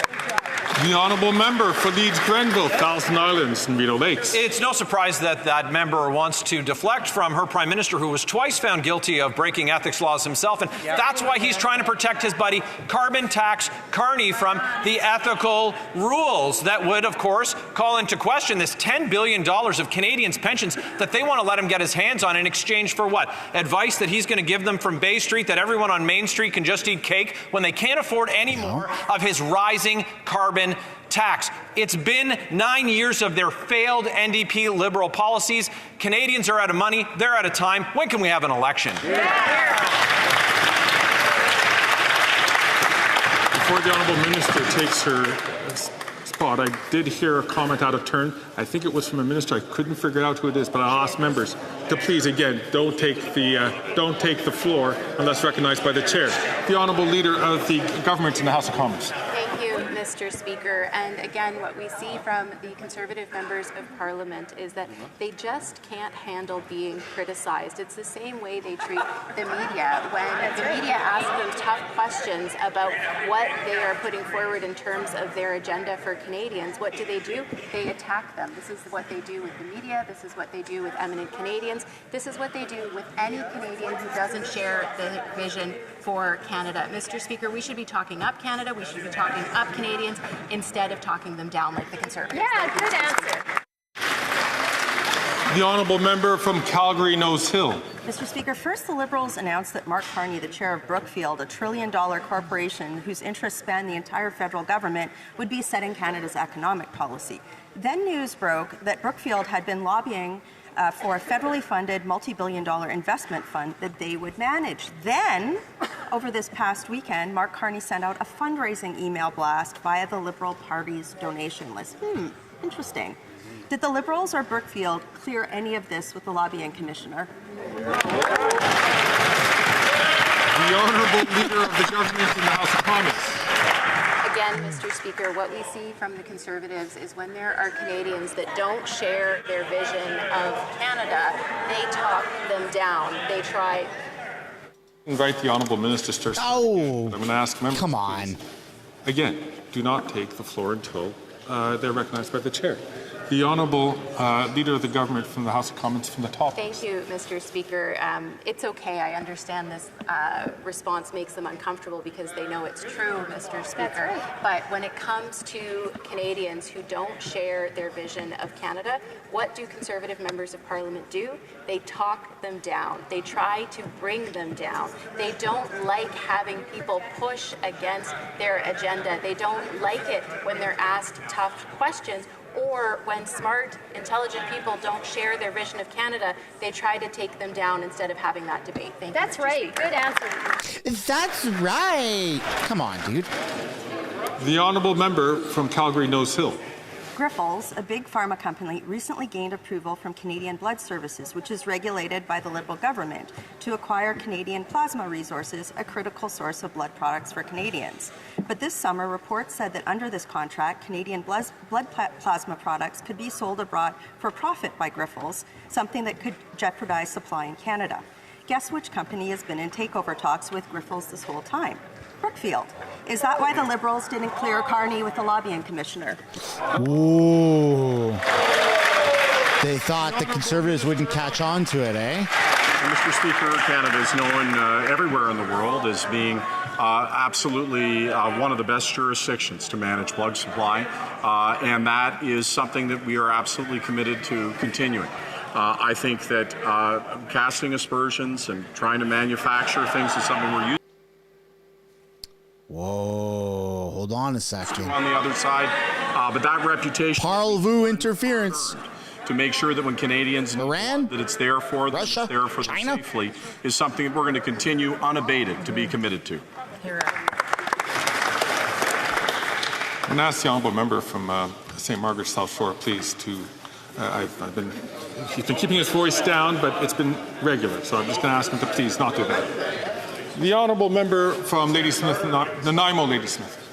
Mr. Speaker, residential school survivors and their families deserve answers. We know that truth comes before healing. The Truth and Reconciliation Commission calls on all levels of government and churches to hand over all records. But survivors still face barriers, missing records, delays, and disappointments. Why is this government failing to give survivors and their families access to the truth? Here, here. The Honourable Minister for Crown Indigenous Relations. Thank you, Mr. Speaker, and I'd like to thank my colleague for that very important question. And let me take this opportunity to acknowledge the National Day for Truth and Reconciliation and the many commemorations that took place across this country. From 2015, when the Truth and Reconciliation Report calls to action came in to government, we've been working towards enacting all the 94 calls to action. We will continue to work with survivors in order to ensure that there is truth, justice, and accountability, Mr. Speaker. Thank you.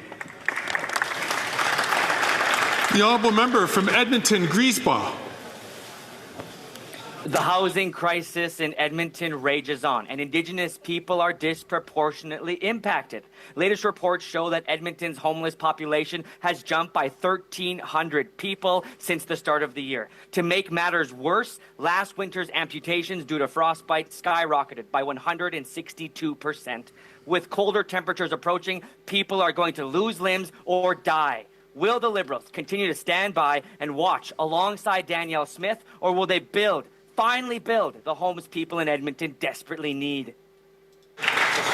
The Honourable Minister for Indigenous Services. Mr. Speaker, after a decade of nothing happening under the previous Conservative government, we launched the National Housing Strategy. And, Mr. Speaker, we've been working with communities, with First Nations leaders, with Indigenous organizations to ensure that people have access to the kinds of housing that they need. We're not going to stop, Mr. Speaker. Dude, Indigenous communities don't even have, some of them don't even have clean drinking water. It's brown water.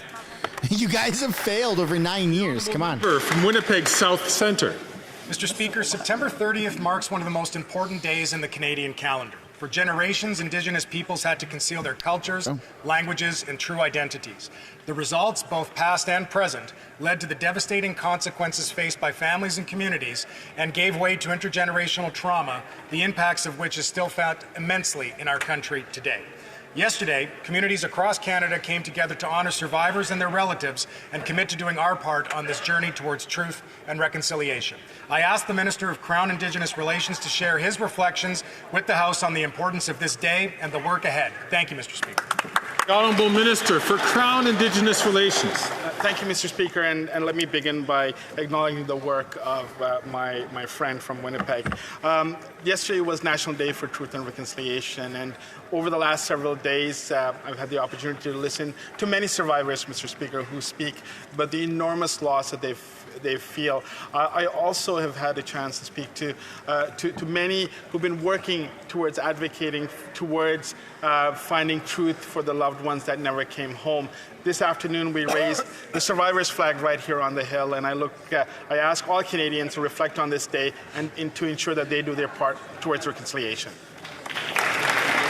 The Honourable Member from Thornhill. After 9 years of this Liberal NDP costly coalition, grocery prices are up 27%, gas prices are up 40%, and now new data from Equifax shows that credit card debt is up too. The average Canadian now has $4,300 on their credit card, the highest on record since the last recession. Why are these Liberals using their carbon tax to inflate the price of everything, punishing families and forcing them to take on more debt just to get by? The Honourable Deputy Prime Minister and Minister of Finance.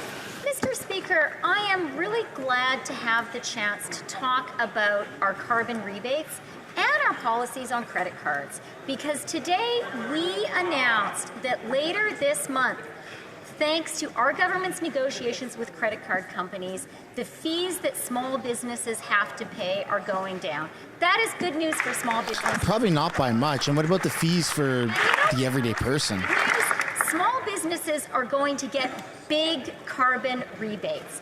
That member of Parliament, like me as an Ontario MP, an Ontario business with 10 employees is going to be getting The Honourable Member from Thornhill. They just cut her off. This might be the only person left in the world that thinks paying more tax makes you richer and somehow stops climate change. The carbon tax isn't about the environment, and it's certainly not about affordability. It's about getting more money for her spending addiction. Even Catherine McKenna admits that their plan was always to spend your money. It's clear that they've run out of money. They're going to raise the tax over and over again to 61 cents a litre as 2 million people use a food bank. How many more people will face poverty before they reverse course? Wow, man.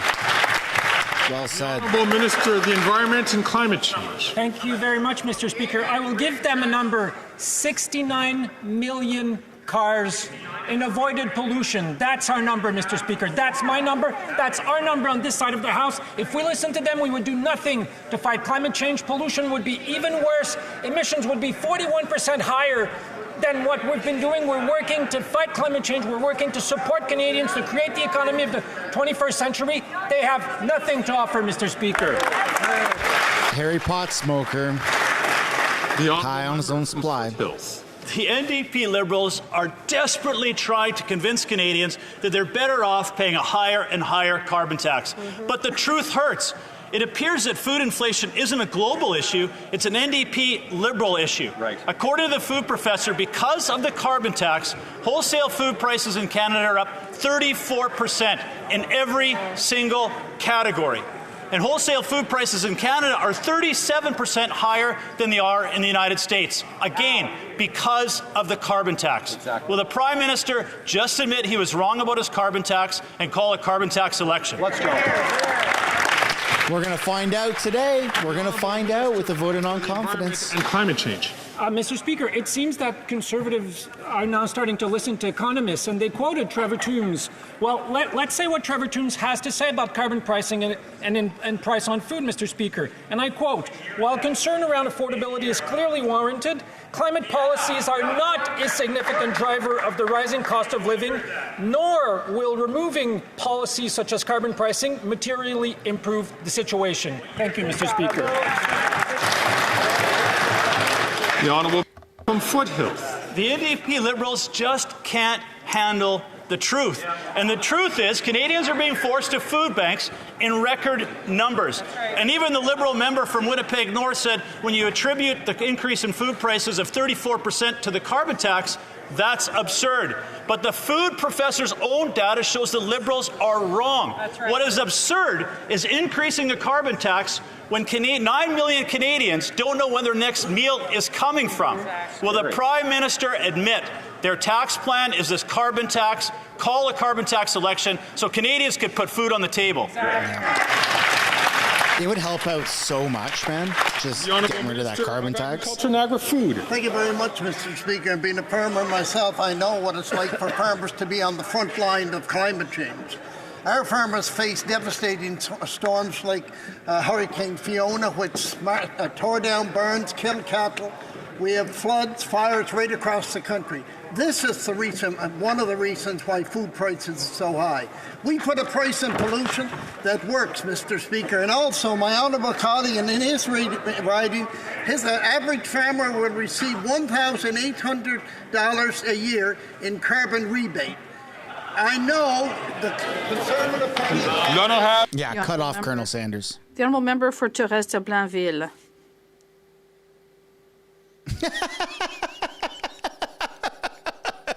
I wasn't expecting that level of sass. We just had 2 questions, can have more questions if they could work that out with the leadership, but not at this time. But I'll be happy to recognize the Honourable Member when he stands up on his feet when it is time for the people from his political formation to get a question. À l'ordre. Order. Holy smokes. The Member for Torres de Blainville. The cost of living affects all seniors. There aren't 2 grocery bills, one for those 65 to 74 years old and another for older seniors. That was good. That was funny. Age discounts on housing, nor are there any specials for clothing or medication. And yet, people aged 65 to 74 receive 10% less old age security. Everyone understands that this is unfair. So will the Liberals put an end to this injustice? Or will we get on the bus and hit the election trail? The Honourable Minister of Employment and Seniors. Mr. Speaker, the member for Torres de Blainville, when she had the opportunity to allow seniors to save hundreds of dollars, seniors who are vulnerable, we're talking about 7,300 vulnerable seniors in her own riding.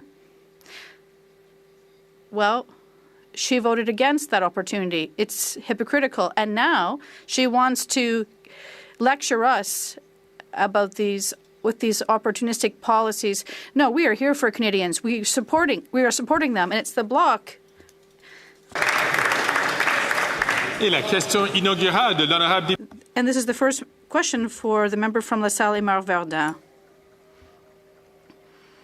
Mr. Speaker, I would like to take this first opportunity to thank the citizens of La Salle-et-Mar-Verdun for their trust. I will do my utmost to deserve it. Today, I am proud to join the Bloc Québécois ultimatum for seniors. The Liberals have two choices. They can improve OAS for those under 74 years of age and under, or they can go to the polls right now. And I am in a good position to remind them that the last time around it didn't end very well for them. So what will they choose, seniors or an election? I'm telling you, folks, we're gonna see an election. We're gonna see a vote of non-confidence. Bloc is gonna vote for the vote of non-confidence today. Order, please.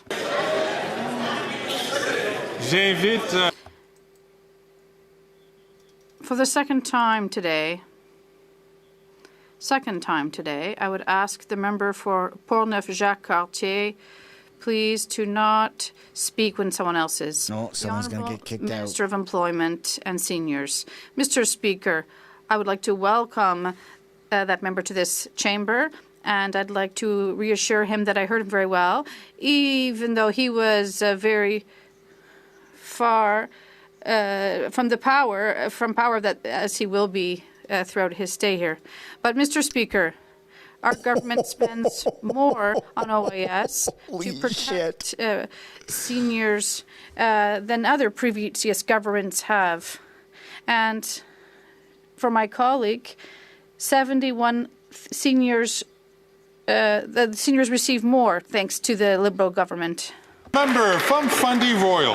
Mr. Speaker, after 9 years of this NDP Liberal government, taxes are up, costs are up, crime is up, and time is up. This government is forcing families to pay more for gas, for groceries, for home heating, at a time when they can least afford it. Now the province of New Brunswick is taking the Liberals to court to hold them accountable for the money their carbon tax is making off the backs of everyday Canadians. Will this government listen to Canadians, scrap their carbon tax, or will they finally let Canadians choose in a carbon tax election? The Honourable Minister for the Environment and Climate Change. Thank you, Mr. Speaker. Perhaps the member opposite can remind the Premier of New Brunswick and some of his members of his own bench that they asked Premier Higgs to go with the federal system because people get more money back, and that's exactly what the Premier did. The Premier of New Brunswick decided to go for the federal system because more people in New Brunswick get more money back than what they pay in carbon pricing, Mr. Speaker. The Honourable Member from Fundy Royal. Mr. Speaker, we know the Liberals would rather talk about anything else than talk about the fact that their 61-cent per litre carbon tax will mean that Canadians will have amongst the highest fuel prices in the world. Even the Parliamentary Budget Officer has confirmed that the Liberals' carbon tax costs Canadians more than they get back. Canadians have no confidence in this Prime Minister or in his costly carbon tax. When will the Liberal government get out of the way that so Conservatives can finally axe the tax? The Honourable Minister for Natural Resources and Energy. Thank you, Mr. Speaker. It is very clear that the vast majority of Canadian families get more money back than they pay. That has been validated by 300 economists, very much, including Trevor Toombs, who they like to quote these days as an economist of record. But I would professional gaslighters, eh? And not having an economic plan for the future will have dire implications for the people who live in Atlantic Canada. These folks oppose the Atlantic Accords, the work that's being done to actually launch an offshore wind and a hydrogen industry to ensure that we are creating good jobs and economic opportunities in Atlantic Canada. They have no plan for climate. They have no plan for the economy. The Honourable Member from New Brunswick Southwest. Mr. Speaker, after 9 years of NDP Liberals, taxes up, costs up, crime's up, and time's up for this costly coalition's carbon tax scam. 9 premiers are now against the Liberal carbon tax. Today in New Brunswick, Premier Blaine Higgs is challenging this scam in court. Provinces don't get a rebate for heating schools and fueling ambulances. Carbon taxes are not revenue neutral when provinces and municipalities end up paying more for essential services. When will the Green Liberal NDP coalition axe the tax or keep making health care and education more expensive? The Honourable Minister of the Environment and Climate Change. Mr. Speaker, Harry Pot Smoker. Perhaps the member opposite doesn't remember that he himself asked Premier Higgs to go with the federal system so that more people in New Brunswick would get more money back than what they pay in carbon pricing. Perhaps he forgot that he made himself that request to his Premier, Mr. Speaker. Wow. The Honourable Member for Lac Saint Louis. Mr. Speaker, in Quebec and across Canada, we are facing a housing crisis that is affecting the lives of people across the country. We need to build more housing and quicker to give Quebecers and Canadians access to housing that meets their needs and is affordable. Can the Minister of Public Works explain to the citizens of my riding of Lac Saint Louis how our government will enable the creation of affordable housing across the country? The Honourable Minister of Public Services and Procurement. Thank you very much, Mr. Speaker. 6 housing units is what the Conservatives built throughout their term with Mr. And then, now they're saying that it was a type of communism to build affordable housing on federal funding, including for seniors. Communism. The good news that we've just built 250,000 housing units. The Honourable Member for Chicoutimi. Mr. Speaker, forestry workers in Quebec in some 30 communities are being affected. It is a catastrophe. Out of 1,400 jobs, at least, are being affected and is affecting Quebec's economy. The Bloc is once again voted to keep the government in place, and this is how we realize that they're disconnected from the reality of our regions. Is the Bloc aware of the extent of the disaster that the Minister's decree has had in Quebec? The Honourable Minister of the Environment and Climate Change. Mr. Speaker, I'd like to remind my colleague that we put $500 million of potential investment on the table in Quebec and the regions and in the forestry workers and for workers in that sector. And we're only waiting for the Quebec government to sit down at the table with us to discuss things. We want to find a solution, but the Conservatives don't want to do anything for the economy or jobs. The Honourable Member for Chicoutimi-Le-Fjord. Mr. Speaker, the Quebec Minister of the Environment is in Ottawa today, and he doesn't understand anything, as do all Quebecers, because our workers are now out of jobs. He wants Quebec to be able to take action in its jurisdiction. The Bloc says it defends Quebec's jurisdiction, but it's very visible on this file. Can the government finally understand that this decree is a catastrophe we could have foreseen? The Honourable Minister of the Environment and Climate Change. Mr. Speaker, I'd like to remind once again my colleague that at the end of 2022 we signed a joint letter with the federal government, between the federal government and the Quebec government, asking Quebec to present reestablishment of the woodland caribou. But now it's 2024 and we're still waiting for this plan. All we're asking is for Quebec to do what it committed to do, and we're ready to work with them to find solutions. The Honourable Member for Charlebourg-Saint-Charles. Mr. Speaker, holy smokes, the Bloc leader likes to entertain us with imaginary tales to try to justify his relevance. What's going on with the feed today, eh? Losing frames, yeah, man, no doubt. Who puts the brakes on the moratorium on logging in Abitibi, Côte-Nord, and Lac-Saint-Jean. Randy by 6 frames per second. Minister of the Environment, Benoit Charette, is that the Liberal Prime Minister and his Minister of the Environment literally want to shut down this economic engine of Quebec's regions without even visiting them.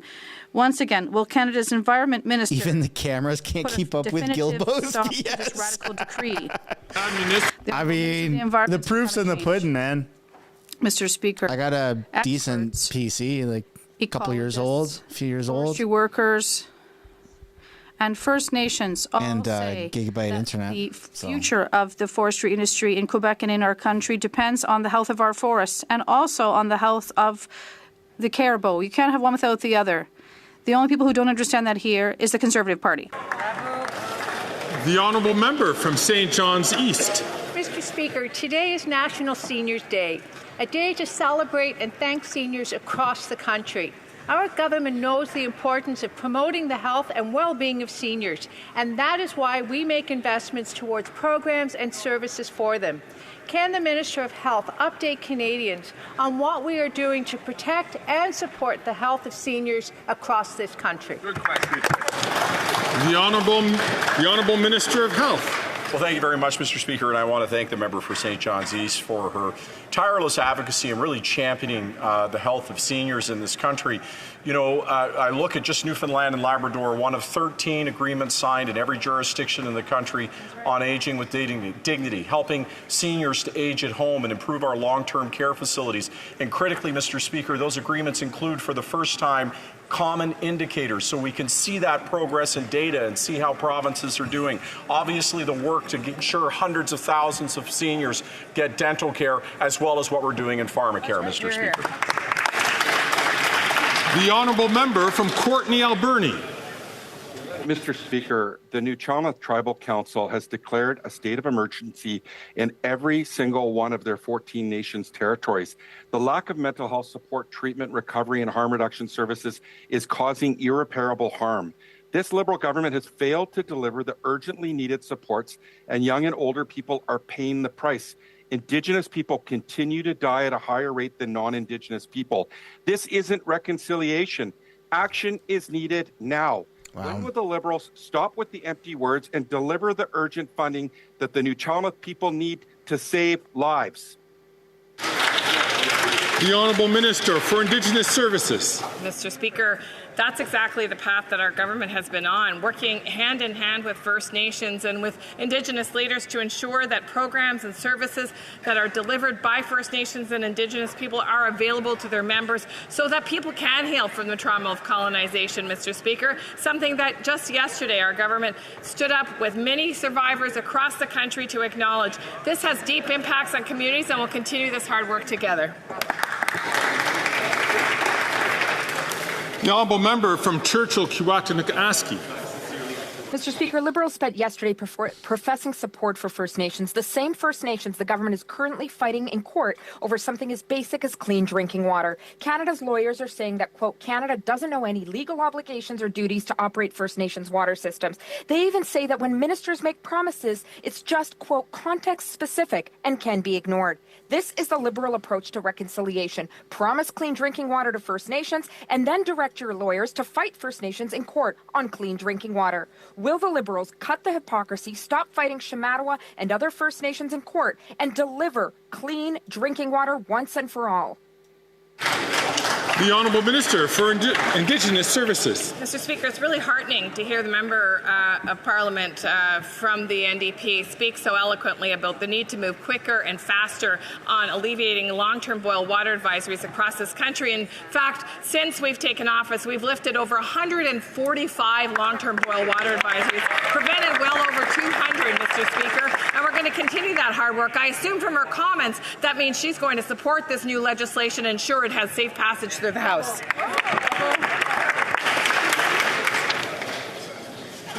I'd like to thank honourable members for carrying themselves out largely without issue today.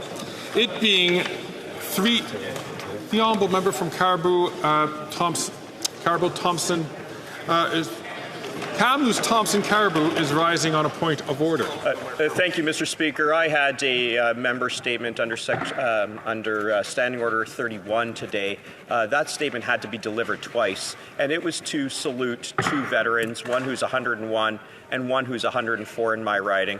And both times there was quite a bit of noise in the chamber for what I'd hoped to be a very solemn salute to these two living veterans who lived through D-Day. I would just bring this to the chair's attention in hopes that, especially when people are giving heartfelt member statements like this one to our veterans, that there could be a bit more quiet. Thank you.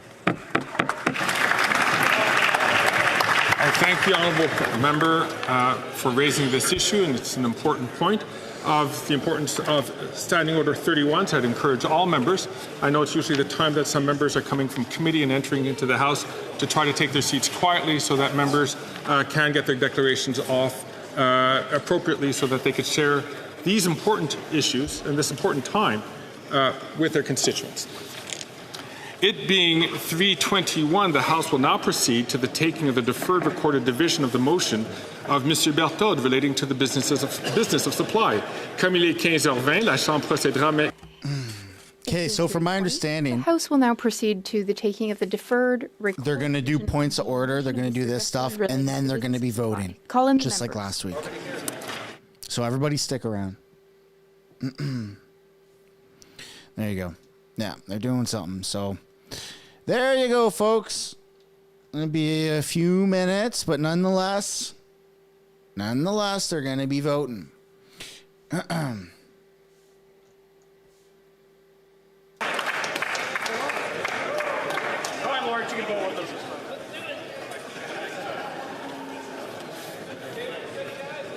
Trudeau's in his copper tub.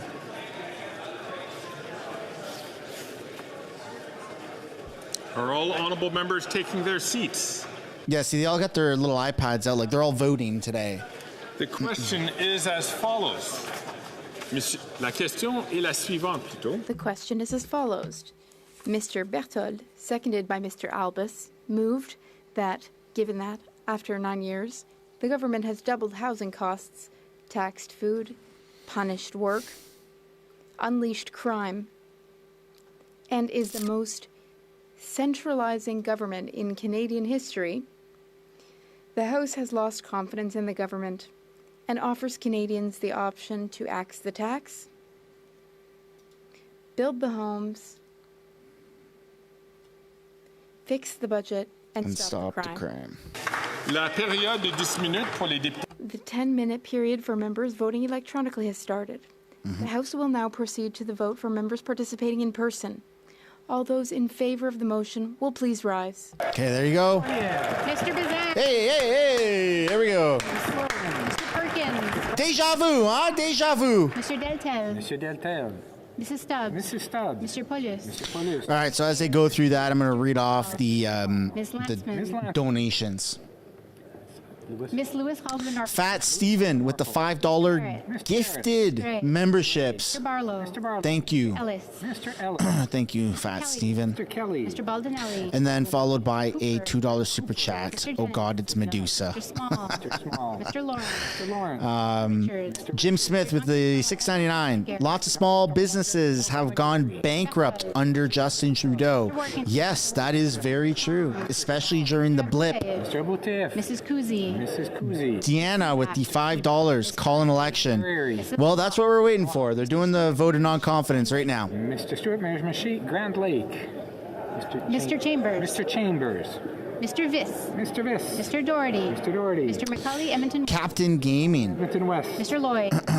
with the $2. Mr. Brassard. Professional Yapper. That was for Freeland. Yes, I remember that. Mr. Moore. Mr. Aitchison. Mr. Godin. Jordan with the $5. Liberal logic equals yell it louder and make it more right. Mr. Robert. Mr. Malillo. Mr. Malillo. I mean, pretty much. Tucker. That's pretty much how they go about it. Mr. Kana. Mr. Kana. Where did you go here? Madame Vien. Madame Vien. Mr. Patzer. Mr. Patzer. Mrs. Gallen. Mrs. Gallen. Crimson Vendetta with the $3. Mute. The House needs to box it out. Much love from BC. Popped up. Hey, Mr. Waugh. I've Mr. Steinley. actively promoted the idea that Pierre and Trudeau and Jagmeet, all House leaders, Mr. Generou. Mr. Generou. Mr. Lobb. Mr. Lobb. Mr. Mazer. Mr. Mazer. Mr. Davidson. Mr. Davidson. that they should do a charity match, right? A charity boxing match. Mr. Caputo. Mr. Epp. Mr. Epp. Ms. Rempel Garner. Ms. Rempel. And Zimmerman. Mr. Zimmer. Mr. Zimmer. Mr. Dreeshen. Mr. Dreeshen. Mr. Majumdar. Mr. Cram. Mr. Cram. I personally would like to see a boxing match, a charity boxing match. It wouldn't be the first time. Mr. Bragdon. Mr. Bragdon. Mr. Allison. Right? Trudeau once did a charity boxing match. Mr. Nader. Cole Mrs. with a $2.79 saying somebody is Justin Trudeau. Apparently there was a troll or a bot in the chat. That's kind of funny. Mr. Falk Provencher. Mr. Falk Provencher. Hey, some MPs do watch this, right? The Conservatives, we know Jagmeet watches this, right? He used a piece of this footage Soroka. with my face in it for his breakup video with Justin Trudeau. Kind of crazy. crazy. Vidal. Kind of crazy if you think about it, but Mr. Lake. yeah. Mr. Mr. Pearson. Mr. Ruff. That bus driver with the $5. Hope you're doing well. Thanks for keeping us all in the loop. Mr. Leslie. Jasper, I appreciate that, man. Thank you. Giovanni. Mr. Giovanni. Mr. Stewart, Toronto, St. Paul's. Mr. Stewart, Toronto, St. Paul's. And Keith with the $1.99. Que tous ceux qui s'opposent à la motion. All those opposed to the motion will please rise. How can I vote? Mr. McCully. You can't. It's for Sagen. politicians to vote right now. Mr. Blair. Mr. Holland. Mr. Holland. Ms. Ing. Ms. Ing. Monsieur Duclos. Monsieur Duclos. Ms. Freeland. Ms. Freeland. Monsieur Champagne. Monsieur Champagne. Ms. Anand. Ms. Anand. Monsieur Guilbeault. All right, folks. Mr. Wilkinson. Mr. Wilkins. So they voted the yeas. All the conservatives stood up. Now they're doing the nays. Cassie. Ms. Tassi. Miss Tassie. Mr. Varani. Mr. Varani. Ms. Sachs. Miss Sachs. Ms. Suds. Miss Suds. Ms. Chager. Miss Chair. Mr. McKay. Mr. McKay. Ms. Crow. Miss Crow. Mr. Scarpalegia. Mr. Scarpalegia. Mr. Casey. Mr. Casey. Mr. Vandal. Mr. Vandal. Ms. Kara. Miss Kara. Madame Saint-Onge. So they did the. Haidu. They did all the yeas. Only the conservatives stood up. Miss Sahota. Madame Jolie. Madame Jolie. Madame Le Boutillier. It's looking like it might fail again, right? Madame Bibot. Madame Pitt. I mean, unless NDP Mr. Hernandez. and Bloc abstain from voting. Madame Martinez. Ms. Jasic. Miss Jazik. Mr. Dollywall. Mr. Dollywall.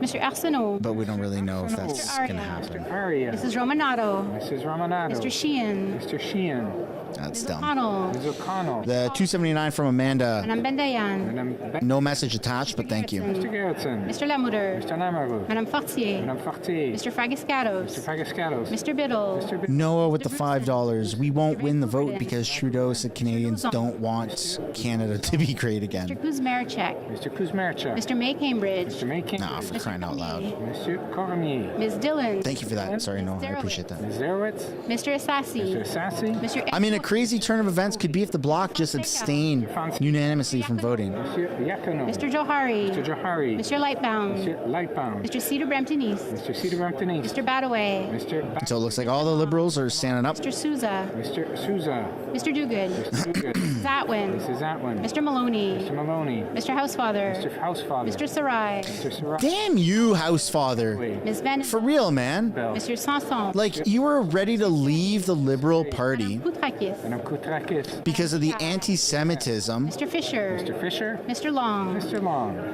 And you have a real chance right now to vote against the corruption. Mr.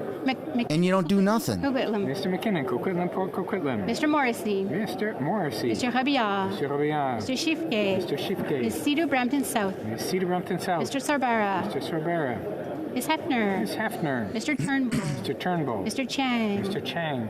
Mrs. Zaid. Mrs. Zayed. Mr. Rogers. Mr. Rogers. Ms. Yip. Ms. Yip. Mr. Lewis Kitchener-Conestoga. Mr. Lewis Kitchener-Conestoga. Mr. Pulowski. Mr. Pulowski. Mr. Van Bynen. Mr. Van Bynen. Mr. Ali. Mr. Ali. Mr. Baines. Mr. Baines. I just feel my soul being ripped away. Mr. Gahir. All my optimism. Madame Lapointe. Malpeck. Mr. McDonald Malpeck. Mr. Meow. Mr. Meow. Ms. Taylor Roy. Ms. Taylor Roy. Ms. Thompson. Ms. Thompson. Mr. Carr. Mr. Carr. Ms. Gainey. Ms. Gainey.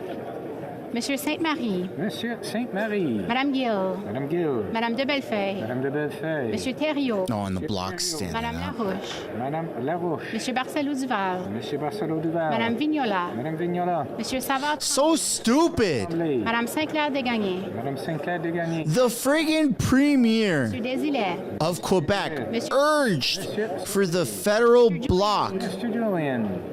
Ms. Matheson. to vote for non-confidence Ms. Gazan. to call an election. Gregor. Mr. McGregor. Ms. Barron. Ms. Barron. Mr. Garrison. Mr. Garrison. I see lots of people saying I hate this government. Dude, Madame Desbiens. no doubt. Ms. Zarillo. Ms. Zarillo. Ms. Kwan. Ms. Kwan. Mr. Morris. Mr. Morris. La Chambre attendra maintenant la fin de la période. The House will now wait for the end of the electronic voting period before proceeding. Okay, so we're going to wait for the rest of the votes to come in electronically, but okay, nay, nay, nay, nay. So the Bloc, Liberals, and the NDP, they're voting nay. Marco Mendicino voting nay. Everyone's voting nay. For crying out loud, man.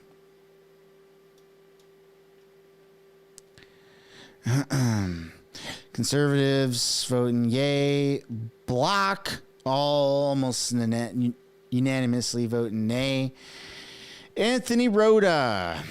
I did not see that coming. Nay. Yeah, so they're still all doing their regular crap. Independent voting yay. I think that's good. Jamie Schmal, conservative, yay. The rest, nay. Omar the Rat, nay, across the board. Nays. I didn't see Trudeau's vote, but imagine Trudeau for fun just says yay. Elizabeth May, nay. Kevin Vong, yay, independent. I got respect for Kevin Vong, independent, man. I wish that he would maybe go conservative or something. Or maybe it's better that he's nay. Or independent. Look, Pablo votes nay. Are you kidding me? Han Dong votes nay. Come on! Come on! The people that left Trudeau's Liberals are voting nay. Come on!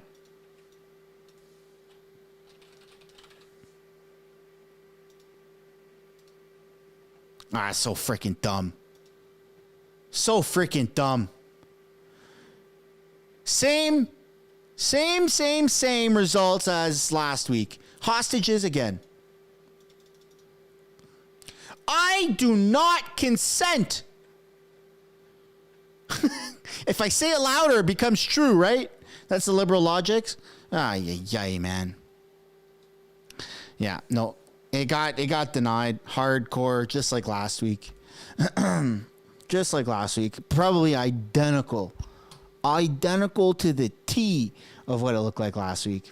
It's so freaking frustrating, man. I mean, the next option we got is the end of October, 29th, right? The block if they don't get what they want. But then a lot of people are saying, dude, chill out, right? Lots of people are saying, dude, chill out. The block is going to get what they want. They're just putting on theatrical performance. So I don't even know what the hell to believe anymore. I'm optimistic, but I feel that optimism is slowly fizzling out, you know? I'm very optimistic. Very, very optimistic.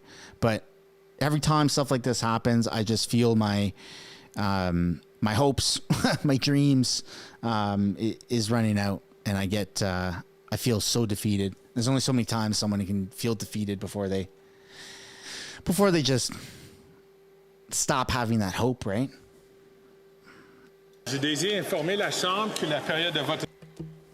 I wish to hope is dying, yeah. That the electronic voting period has ended. If members were unable to vote due to technical difficulties, they may now use the raise hand function, and the chair will recognize them. Mrs. Thomas.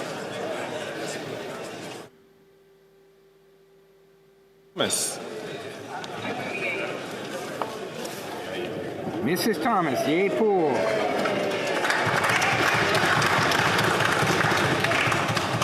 Mr. Green. That's a hard no. Green, nay count. That's a hard no. That's a hard no. Sorry, I'm turning into like a kid. The table will now compile the results of... That's a hard no. Yeas pour, 121, 121. Nays count, 207. You just know once this stream is done, I'm walking around my house just swearing. Oh, for crying out loud. Je désire aviser la Chambre. I wish to inform the House that earpiece volume will now be reset. Members using their earpiece at this time will have to readjust the volume. The House of the volume of earpieces will now be reset. Members using their earpiece at this time will have to readjust the volume. Yeah, it's done. I wish to inform the House that due to the recorded division, government orders will be extended by 12 minutes.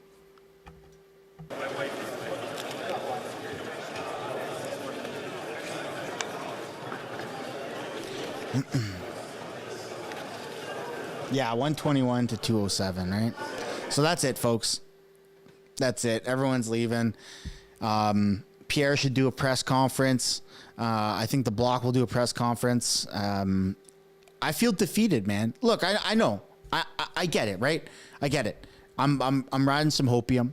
I'm naively optimistic. I get that. But that's just who I am. I have faith in this system still, and it eats at my soul.